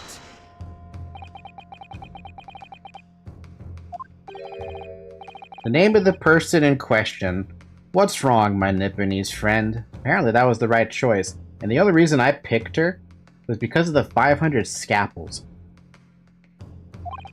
Surely fear doesn't bind your tongue now. It's a little late for that. Of course I'm afraid. After all, naming her in this capacity is definitely gonna make waves. A lot of waves. I could very well turn every single person in this courtroom against me. I'm sure we'll be alright, Mr. Naruhodo. Thank you, Miss Suzato. The enemy always appears larger than life, but you appear exactly the same as the enemy. Alright then, here goes. You've kept us waiting long enough. Your answer, counsel. Now, why her, dude? Of all the fucking people to be pinning blame on, her? Oh boy. The person who colluded with Mr. Drebber in order to carry out this wicked crime is Scotland Yard's coroner, Dr. Courtney Sif. What? What the blazes are you talking about? Dr. Sif? The head of the forensic investigation team and the coroner who conducted the autopsy on the victim? Oh shit, that could have been the only opportunity, wouldn't it? But shit. We know there were 2 bird cages, so who could have carried out the switch to complete the illusion? The accident happened in front of a huge crowd of spectators, and the area was immediately sealed off. Then everyone, police officers included, were banished to make way for the forensic investigation team. When else could the switch have occurred? It could only have been in that team's presence.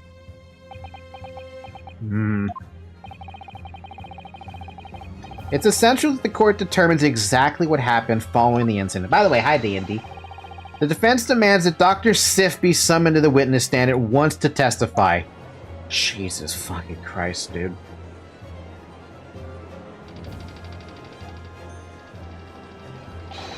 You've got a nerve, lad. Standing up there, dragging the Ard's name through the mud. It's not the first time I've done it. I didn't mean to. I know that woman very well. There's no better dead room worker out there. How dare you call her a criminal? My learned friend's imagination appears to be wilder than the East End at night. I had a really weird feeling about, what do you call it? About that Scotland Yard police officer being there. And now that I see what's happening, yeah. But the recklessness of your accusation aside, there's another grave problem with your argument. One which the prosecution demands you address at once. Oh no, the problem? The grave problem? Oh my word. Who do you claim acted as the victim's doppelganger? What? Certainly if the bird cage containing the body of the victim was exchanged for another, that cage must also have contained the body. And yet, no missing persons or accidental deaths of anyone even remotely resembling the victim have been reported. which means there was no one, dead or alive, who could have fulfilled the role of a body double for Mr. Asman. Ugh, that's true. If my argument is that there were 2 bird cages, then there must have also been 1 person inside each. But I don't know if I've got an answer for this yet, have I? What can I do to reveal how this body stunt was achieved? Oh, you have got to be fucking kidding me. A game giving me 3 fucking different choices? Oh my fucking god. It's ridiculous to name someone. Ow. It's ridiculous to say nothing. And the only thing I have is 1 piece of evidence that ties it to it. Ah, man. Screw it. I'm gonna present evidence. Very well. The defense will address my learned friend's concerns by presenting evidence that reveals the true nature of Mr. Asman's body double. Good gracious, evidence! I do hope this isn't filibustering, counsel. The court is expecting a name. If you think you have relevant evidence, present it now. The body double and the birdcage were hiding inside the balloon that was floating above the stage, which means that any witnesses would only have seen them from 60 feet away. So who was it that appeared out of the explosion some 18 meters above the spectators? Aha! The body double inside the second birdcage was... the professor?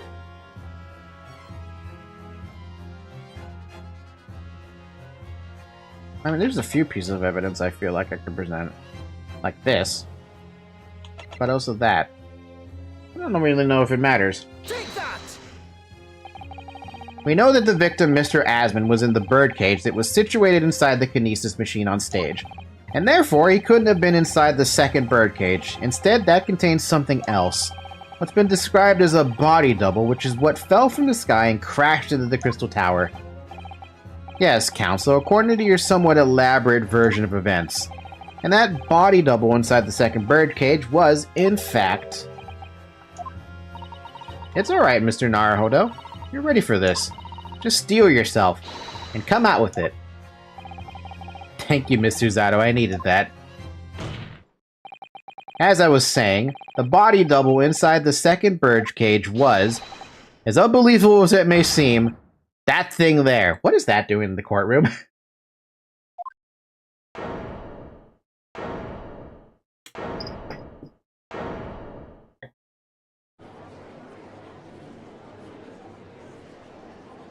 What is that doing in the courtroom?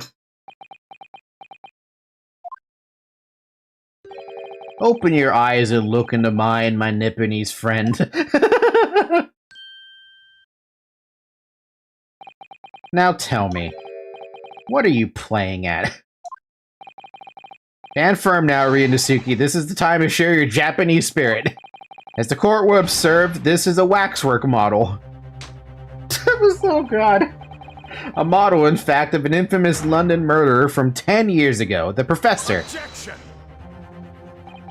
You started by indicting the leader of the forensic investigation team as an accomplice in this crime. And now you've moved on to indicting waxworks? Yes, that's about the size of it. But why? And why this waxwork? It looks nothing like the victim. In fact, it could hardly resemble him less. What possible justification can you give? If you want to know why, ask Mr. Drebber. What? Just days before Professor Hairbrain performed his public demonstration, Mr. Drebber abducted this model from Madame Tuspells. 2 spells. It's 2 spells, that's what it is. Did you say abducted? And 2 days after the incident at the Great Exhibition, he returned it to the museum. Then, the timing. Is this true, Mr. Drebber? At first, I couldn't see why Mr. Drebber would have stolen the waxwork and then given it back again. But now the reason is clear. He took it so that he could put it inside the second birdcage as a body double for Mr. Asman. Yeah, but why though? Objection! Are you hearing this, ladies and gentlemen of the jury? Are you hearing the defense's astonishing proposal? That the witness fabricated this vast machine with the intention of deceiving some wretched scientist. That he did so in collusion with the country's finest coroner on a public stage in front of a vast audience. You know, when you put it like that, it sounds pretty awful. And that, to effect the deception, he used a waxwork model that in no way resembles the victim. Are we really to believe this far-fetched tale? What do you decide? Objection. God. One damage to the desk with that horrible, horrible slam. Wait! Yes, if you put it like that, of course it sounds implausible. My lord, I need to speak, if you please. Oh no. No, please don't make me do a summation examination.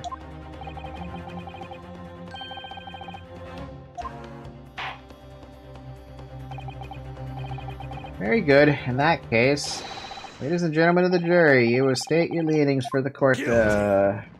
Guilty. Guilty. Guilty. Guilty! Guilty.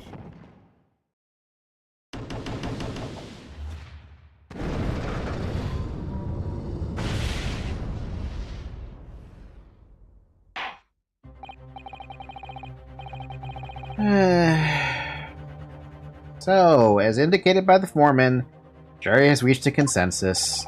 I knew that was going to happen. We shall get through this, Mr. Naruhodo, as we always do. And uncover some new truths along the way, I'm quite sure. Yes, I agree. I hate summation examinations. I hate them so much. I'm going to have to appeal to the jurors as per usual. The defense will now embark on a summation examination. Are you and your fellows ready to proceed, Mr. Foreman? We are, my lord. Very well. In that case, I ask you now to state clearly for all present to hear the grounds on which the case are the grounds on which each of you has decided that the defendant is guilty of the crime of which he is charged. Bruh.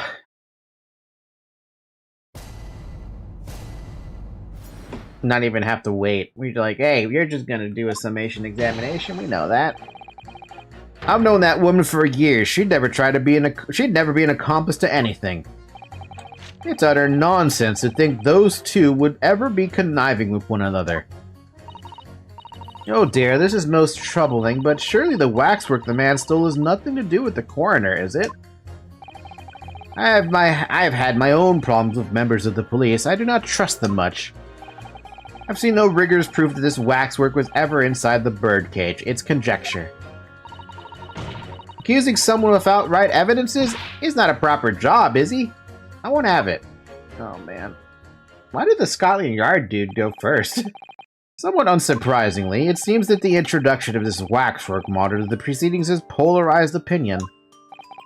Given that its face is obscured and its build in no way resembles that of the victim, I can only applaud my learned friend's temerity at suggesting it as Mr. Asmund's body double.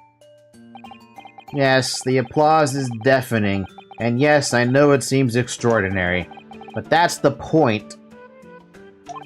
That's why I have a strong feeling it's actually a greater clue than anyone yet realizes. So, what are you thinking, Mr. Naruhodo? I can't explain why at the moment, but I feel as though there's a specific reason why it was used. Why it had to be this model.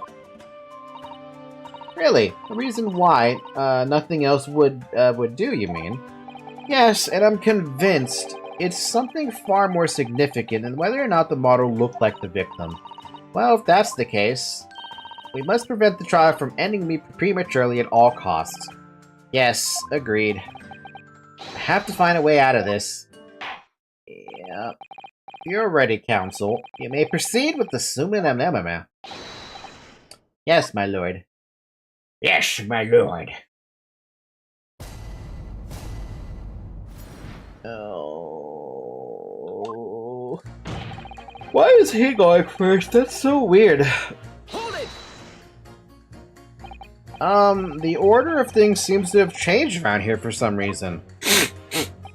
I'm a copper, lad. It's a copper's discretion to bend the rules sometimes. When needs must. When needs must.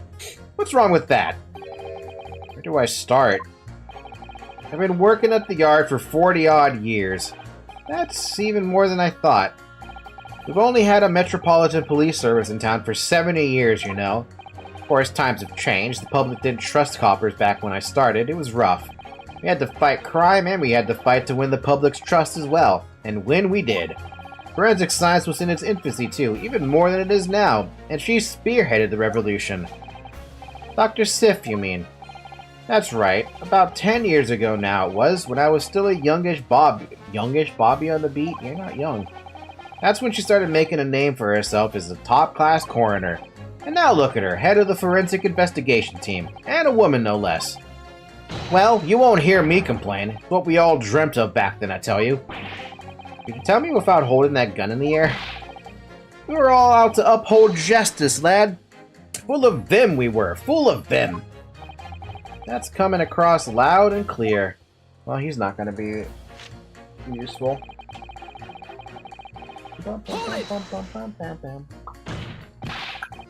But we're only just starting to understand this case. He's ignoring me. But what are you reading there, sir? The man behind those murders on Solar Pond Street was caught in 2 days flat. That's real policing for you. That's really not relevant to this case, is it? You're wrong there. Because it was Dr. Sif in charge of examining the bodies. And it was evidence arising from her work that led to the arrest of the scoundrel responsible. Man, he's good. Oh. That's right. Oh, that woman is the forefront of this country's fight against crime.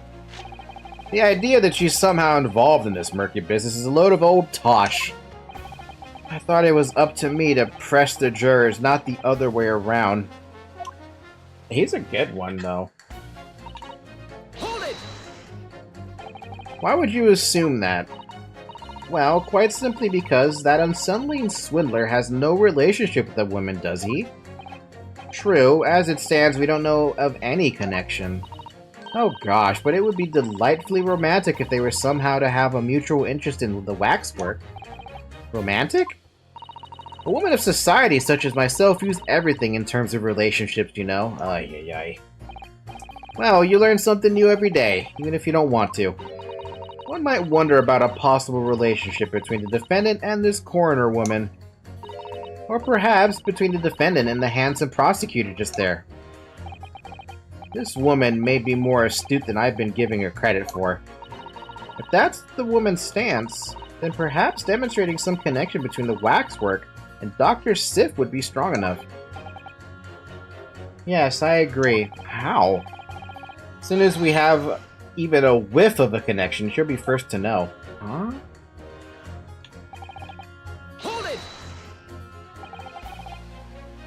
What sort of problems? Let's just say we have run into each other at numerous occasions while I've been performing on the street.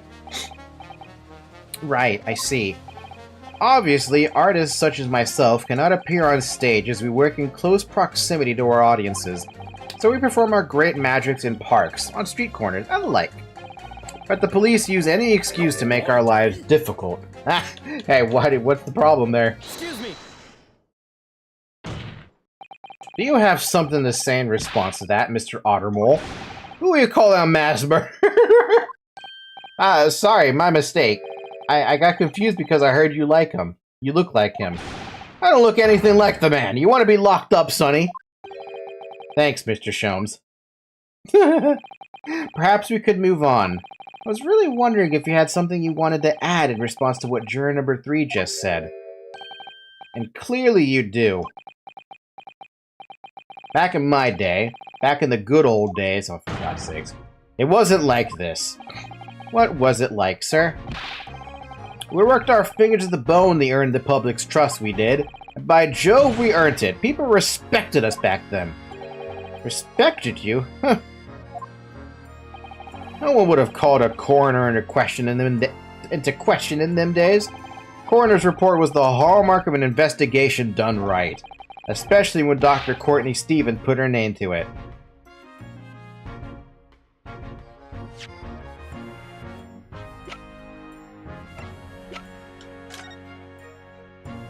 That's what I was wondering about Courtney Stevens. I was like, there's no way that's Dr. Sif, is it? Why would you change your last name? Hold on a minute here. Trevor? Sif? She was the best of the best, and the apple of the Force's eye. Hold on a minute. What are you talking about? Who's Courtney Stevens? Ah, sorry. Got a bit carried away there. Stevens is Dr. Sif's maiden name. Her maiden name? So that was before she was married. Of course, yes, silly me. It's Sif now, isn't it? Stevens. I'm sure I've seen that name somewhere recently. Anyway, the point is, those were the great days of policing, not like now. Sorry to interrupt, sir. But do you think you could change your statement to include that name? Well, yes, I don't see why not. What's that gonna do for me? She was Courtney Stevens back when I knew her, of course, a legendary coroner even then. Huh? She was legendary, was she? What did you say? Ah! That woman is still the best coroner in the land! Head of the forensic investigation team! Legendary was your description, sir, not mine. Rubbish! That word never passed my lips, this guy. I'd never describe anybody that way, ever! Not if they were still in the game! I think the point you're trying to make is that Dr. Sif is an extremely talented coroner. Would that be fair? It would. If it weren't for the fact that you're trying to drag that legendary woman's reputation to the mud. I'm gonna pretend I didn't hear that legendary. Hell of a lot of you, I hope that did. Hold it!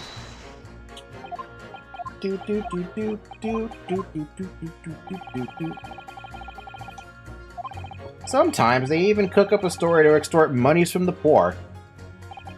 Well, that's definitely not right. Yes, and it is why I say that if you trust the police, you will have trouble.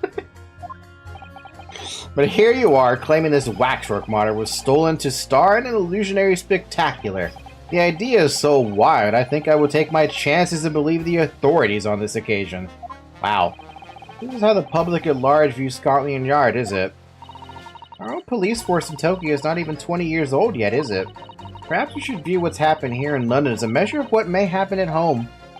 Yes, like a Scotland yardstick. I wonder how the policeman would feel listening to this way this juror speaks about the force.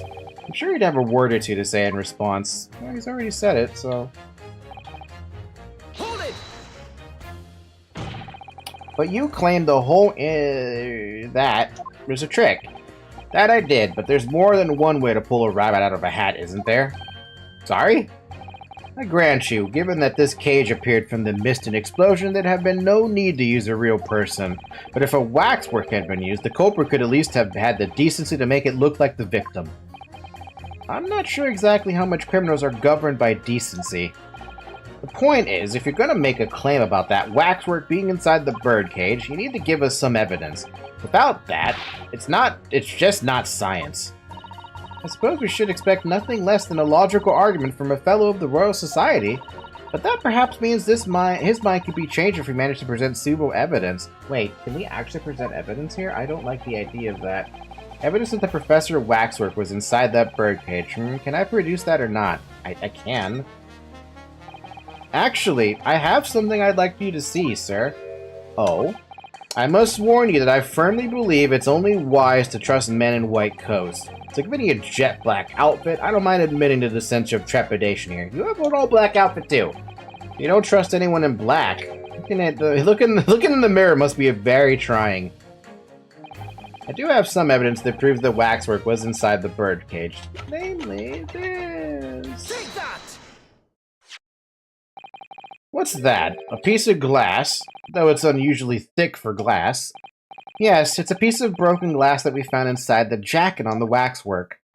As you say, it's not ordinary glass though. It's very thick and clearly made for extra strength. Much like the special glass that was developed for the construction of the Crystal Tower. The Crystal Tower... Holy smoke!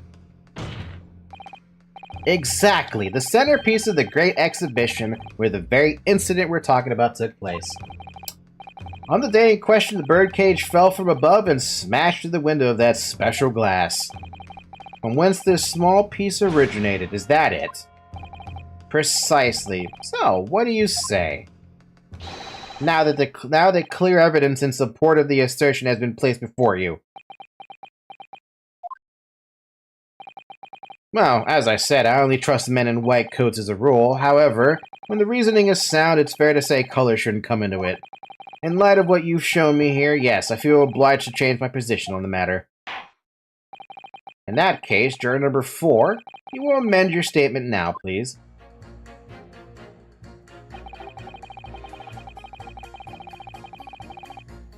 Oh, but he's not fully convinced, huh? Okay. Thank you for reconsidering your position, sir. Your words are misplaced, boy. My opinion is governed by logic and science and nothing else. Yes, your science is where you should direct your words of gratitude. Ah.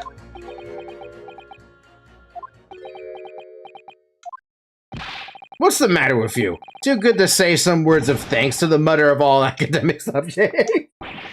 What is it about scientists, honestly? Okay, we have run out of people to press. I've got to ask, why you brought that corn into the court with you? Corn hub. Colonel Cobb? He's been growing back on the farm. Picked them off on my way to town. Proper nibblers. He is. Yes, the nibbling seems to be taking quite a while. Maybe you could wait until after the trial? Oh, I don't like the sound of that. You need colonels at times like these. Whenever I'm something big to decide, the colonels always point me in the right direction, see? You're talking about your cob of corn? Nibble, nibble, guilty bauble. Nibble, not guilty, out. Nibble, nobble, guilty bauble. Nibble, not guilty, out. Nibble, nibble, guilty bauble. Nibble, not guilty, out. Nibble, nibble, nibble, nobble, guilty bauble. Nibble, not guilty, out. Perhaps it's akin to fortune-telling with flower petals like people do back home? The Professor Hairbrain's fate has to be decided by a cob of corn? Oh, fuck's sakes. Could you not at least wait until we've had more time to find the truth before deciding on the defendant's guilt? Oh, I don't know about that. My time's awfully full already. Mazing. Maze? I know it seems a little far-fetched to think that the waxwork model the professor was in that birdcage, but on the other hand, it explains a lot. There really is a reason why that particular waxwork had to be used as Mr. Asmon's double. We must do everything we can to make the jurors understand it. Truth is, I'm sure that's the key to this, but it's the most puzzling part of it too.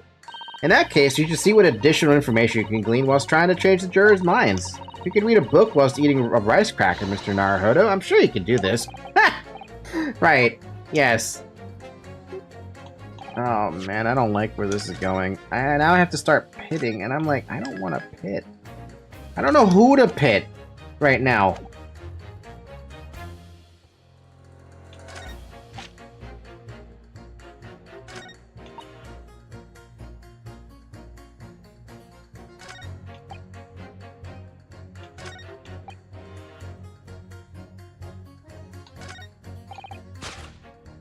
I'm just gonna pit the policeman and this guy. Yeah, it's a deaf. It's deaf! This is awful. This would have been the 4th game over then. Who am I pitting whom against?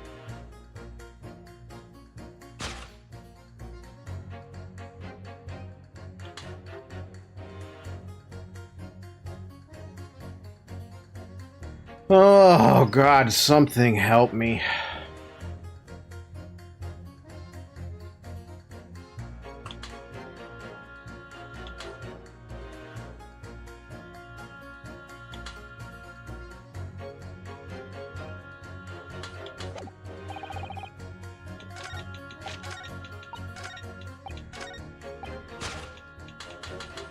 Objection!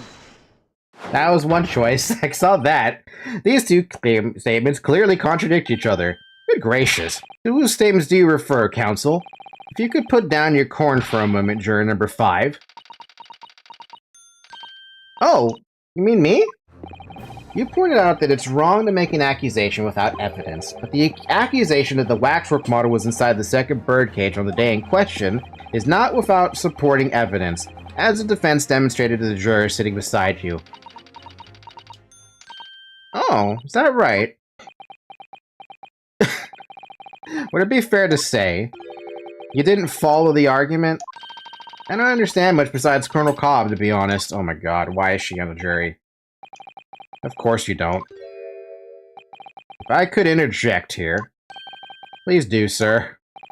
Now that this assertion of yours about the waxwork has been backed up by some solid evidence, it'd be wrong of me as a man of science not to pursue the matter further. Well, there's one. Alright, well, me too then. What? Sorry? If this brainy gentleman says he's right, then he must be right. See, I wouldn't dream of going against Colonel Cobb or anyone who's got stuff in between those ears. Or between the ears. Stuff in between the ears? Literally calling him old without actually calling him old. Success! If you can call it that.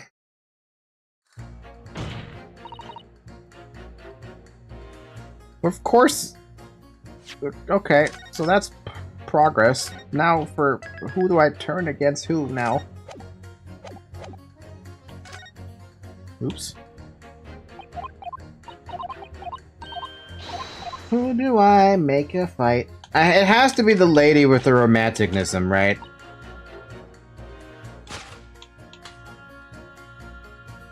Police force. Utter nonsense to think those two would be conniving with one another. Courtney Stevens back when I knew her.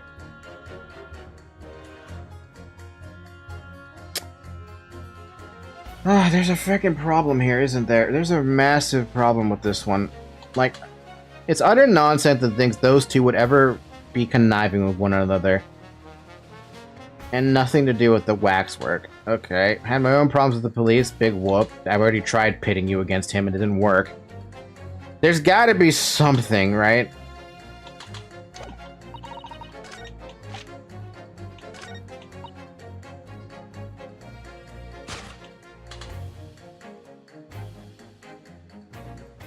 I don't know. I want to put this. I want to push the story mode button.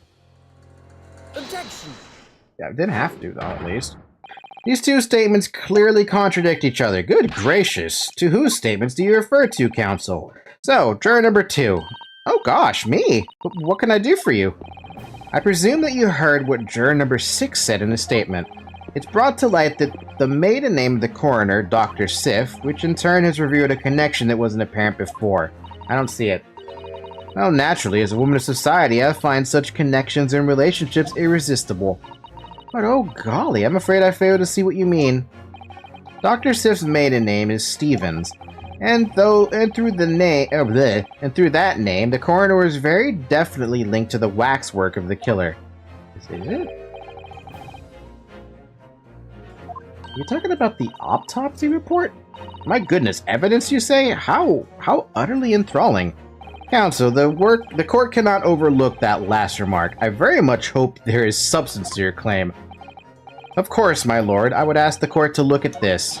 The evidence that clearly links Dr. Sif to the mass murderer known as the Professor. Okay, was not what I was expecting to push for, but hey, Take that! why not? I have here a certain autopsy report from 10 years ago. A 10-year-old autopsy report? What relevance does that have? It is, of course, from the autopsy of the person portrayed in the waxwork, the killer known as the Professor. The Professor's... But that man was a capital offender, so... That's right, this is the certification of death that was drawn up after the convict's execution. The identity of the killer was never made public, so the report gives few details, but what's important is the name of the coroner who wrote it. Courtney Stevens. Oh my! Courtney Stevens! Strike a light! Strike a light?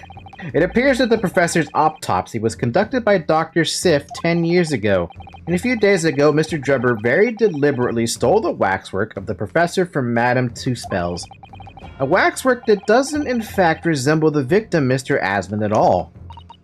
And do you suppose there's some unsavory relationship between those events?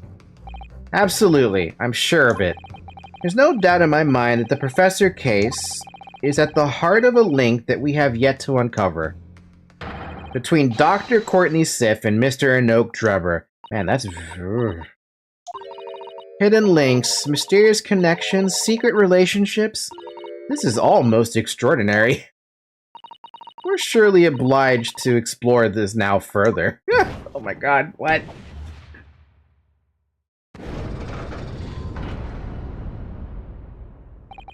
Quite right. We can't let this trial come to an end now. Not while there's this cloud of suspicion hanging over the yard's best coroner. It wasn't like this in my day, but we're still here to uphold justice in the end. Okay, I made it out of summation examination thing, but with one extra game over to add to my list. What's that? That's 4 game overs so far? Yeah. Thank you, counsel. That will do. As a result of the summation examination, the jury's overall leaning has changed. 2 jurors now call guilty against 4 who call not guilty. Accordingly, the court has failed to reach a consensus at this time, and the trial must continue. Oh boy, okay. Oh, well done, Mr. Naruhodo. Another wonderful victory.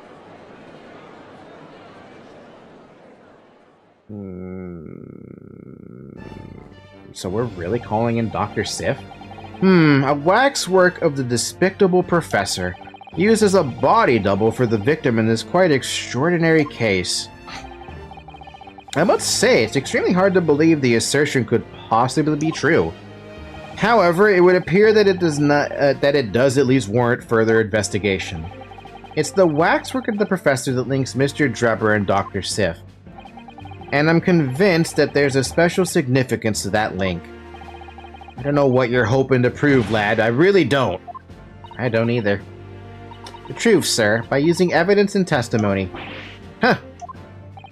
If the court is to delve deeper into the alleged involvement of the waxwork in this case, then the prosecution calls for the owner of the model to be summoned as a witness. Oh, that's interesting. The owner? Madam Two Spells. I really thought that Lord Van Zeeks would object to this whole line of inquiry. Very well, I concur. Make arrangements for Madam Two Spells to appear as a witness with immediate effect. Listen carefully, my learned friend. Oh, yes. You should know that you're on the brink of opening Pandora's box. That's a pretty good warning. The court shall now adjourn for 45 minutes. During that time, the prosecution will summon the new witness and prepare her for taking the stand. What about Dr. Sif, though? Madam Two Spells, yes. I shall see to it at once, my lord. I guess we're not summoning Dr. Sif. Ah, wonderful. That's actually perfect. I want to stop right here because I have gone on for 4 hours. My throat is evaporating as I speak. I should have started this much earlier, but I didn't, so yeah. We'll come back to this next weekend. Though at the rate I'm going, I would love to just be able to start Monster Hunter World because I want a new game. Maybe I should alternate Ace Attorney or something. Or have both on the weekend. One day for Ace Attorney, one day for Monster Hunter. Yeah, I mean, I could do that too. I'll think about it. I will think about that. For now, though, thank you for everyone that watched. Like I said, we'll pick this up next weekend. By the way, my birthday is this week. It's on the 12th. Do I have any plans for that Friday? Absolutely not. All I know is that I'm taking the day off from work in order to have my, because I want to. Chances are the stream that day will probably be a drinking stream because that's like the specific days I picked just like to drink at all. So yeah, if you want to see a drunk Falky, there you go. Drunk Cow, Drunk Louise on a Friday, this Friday.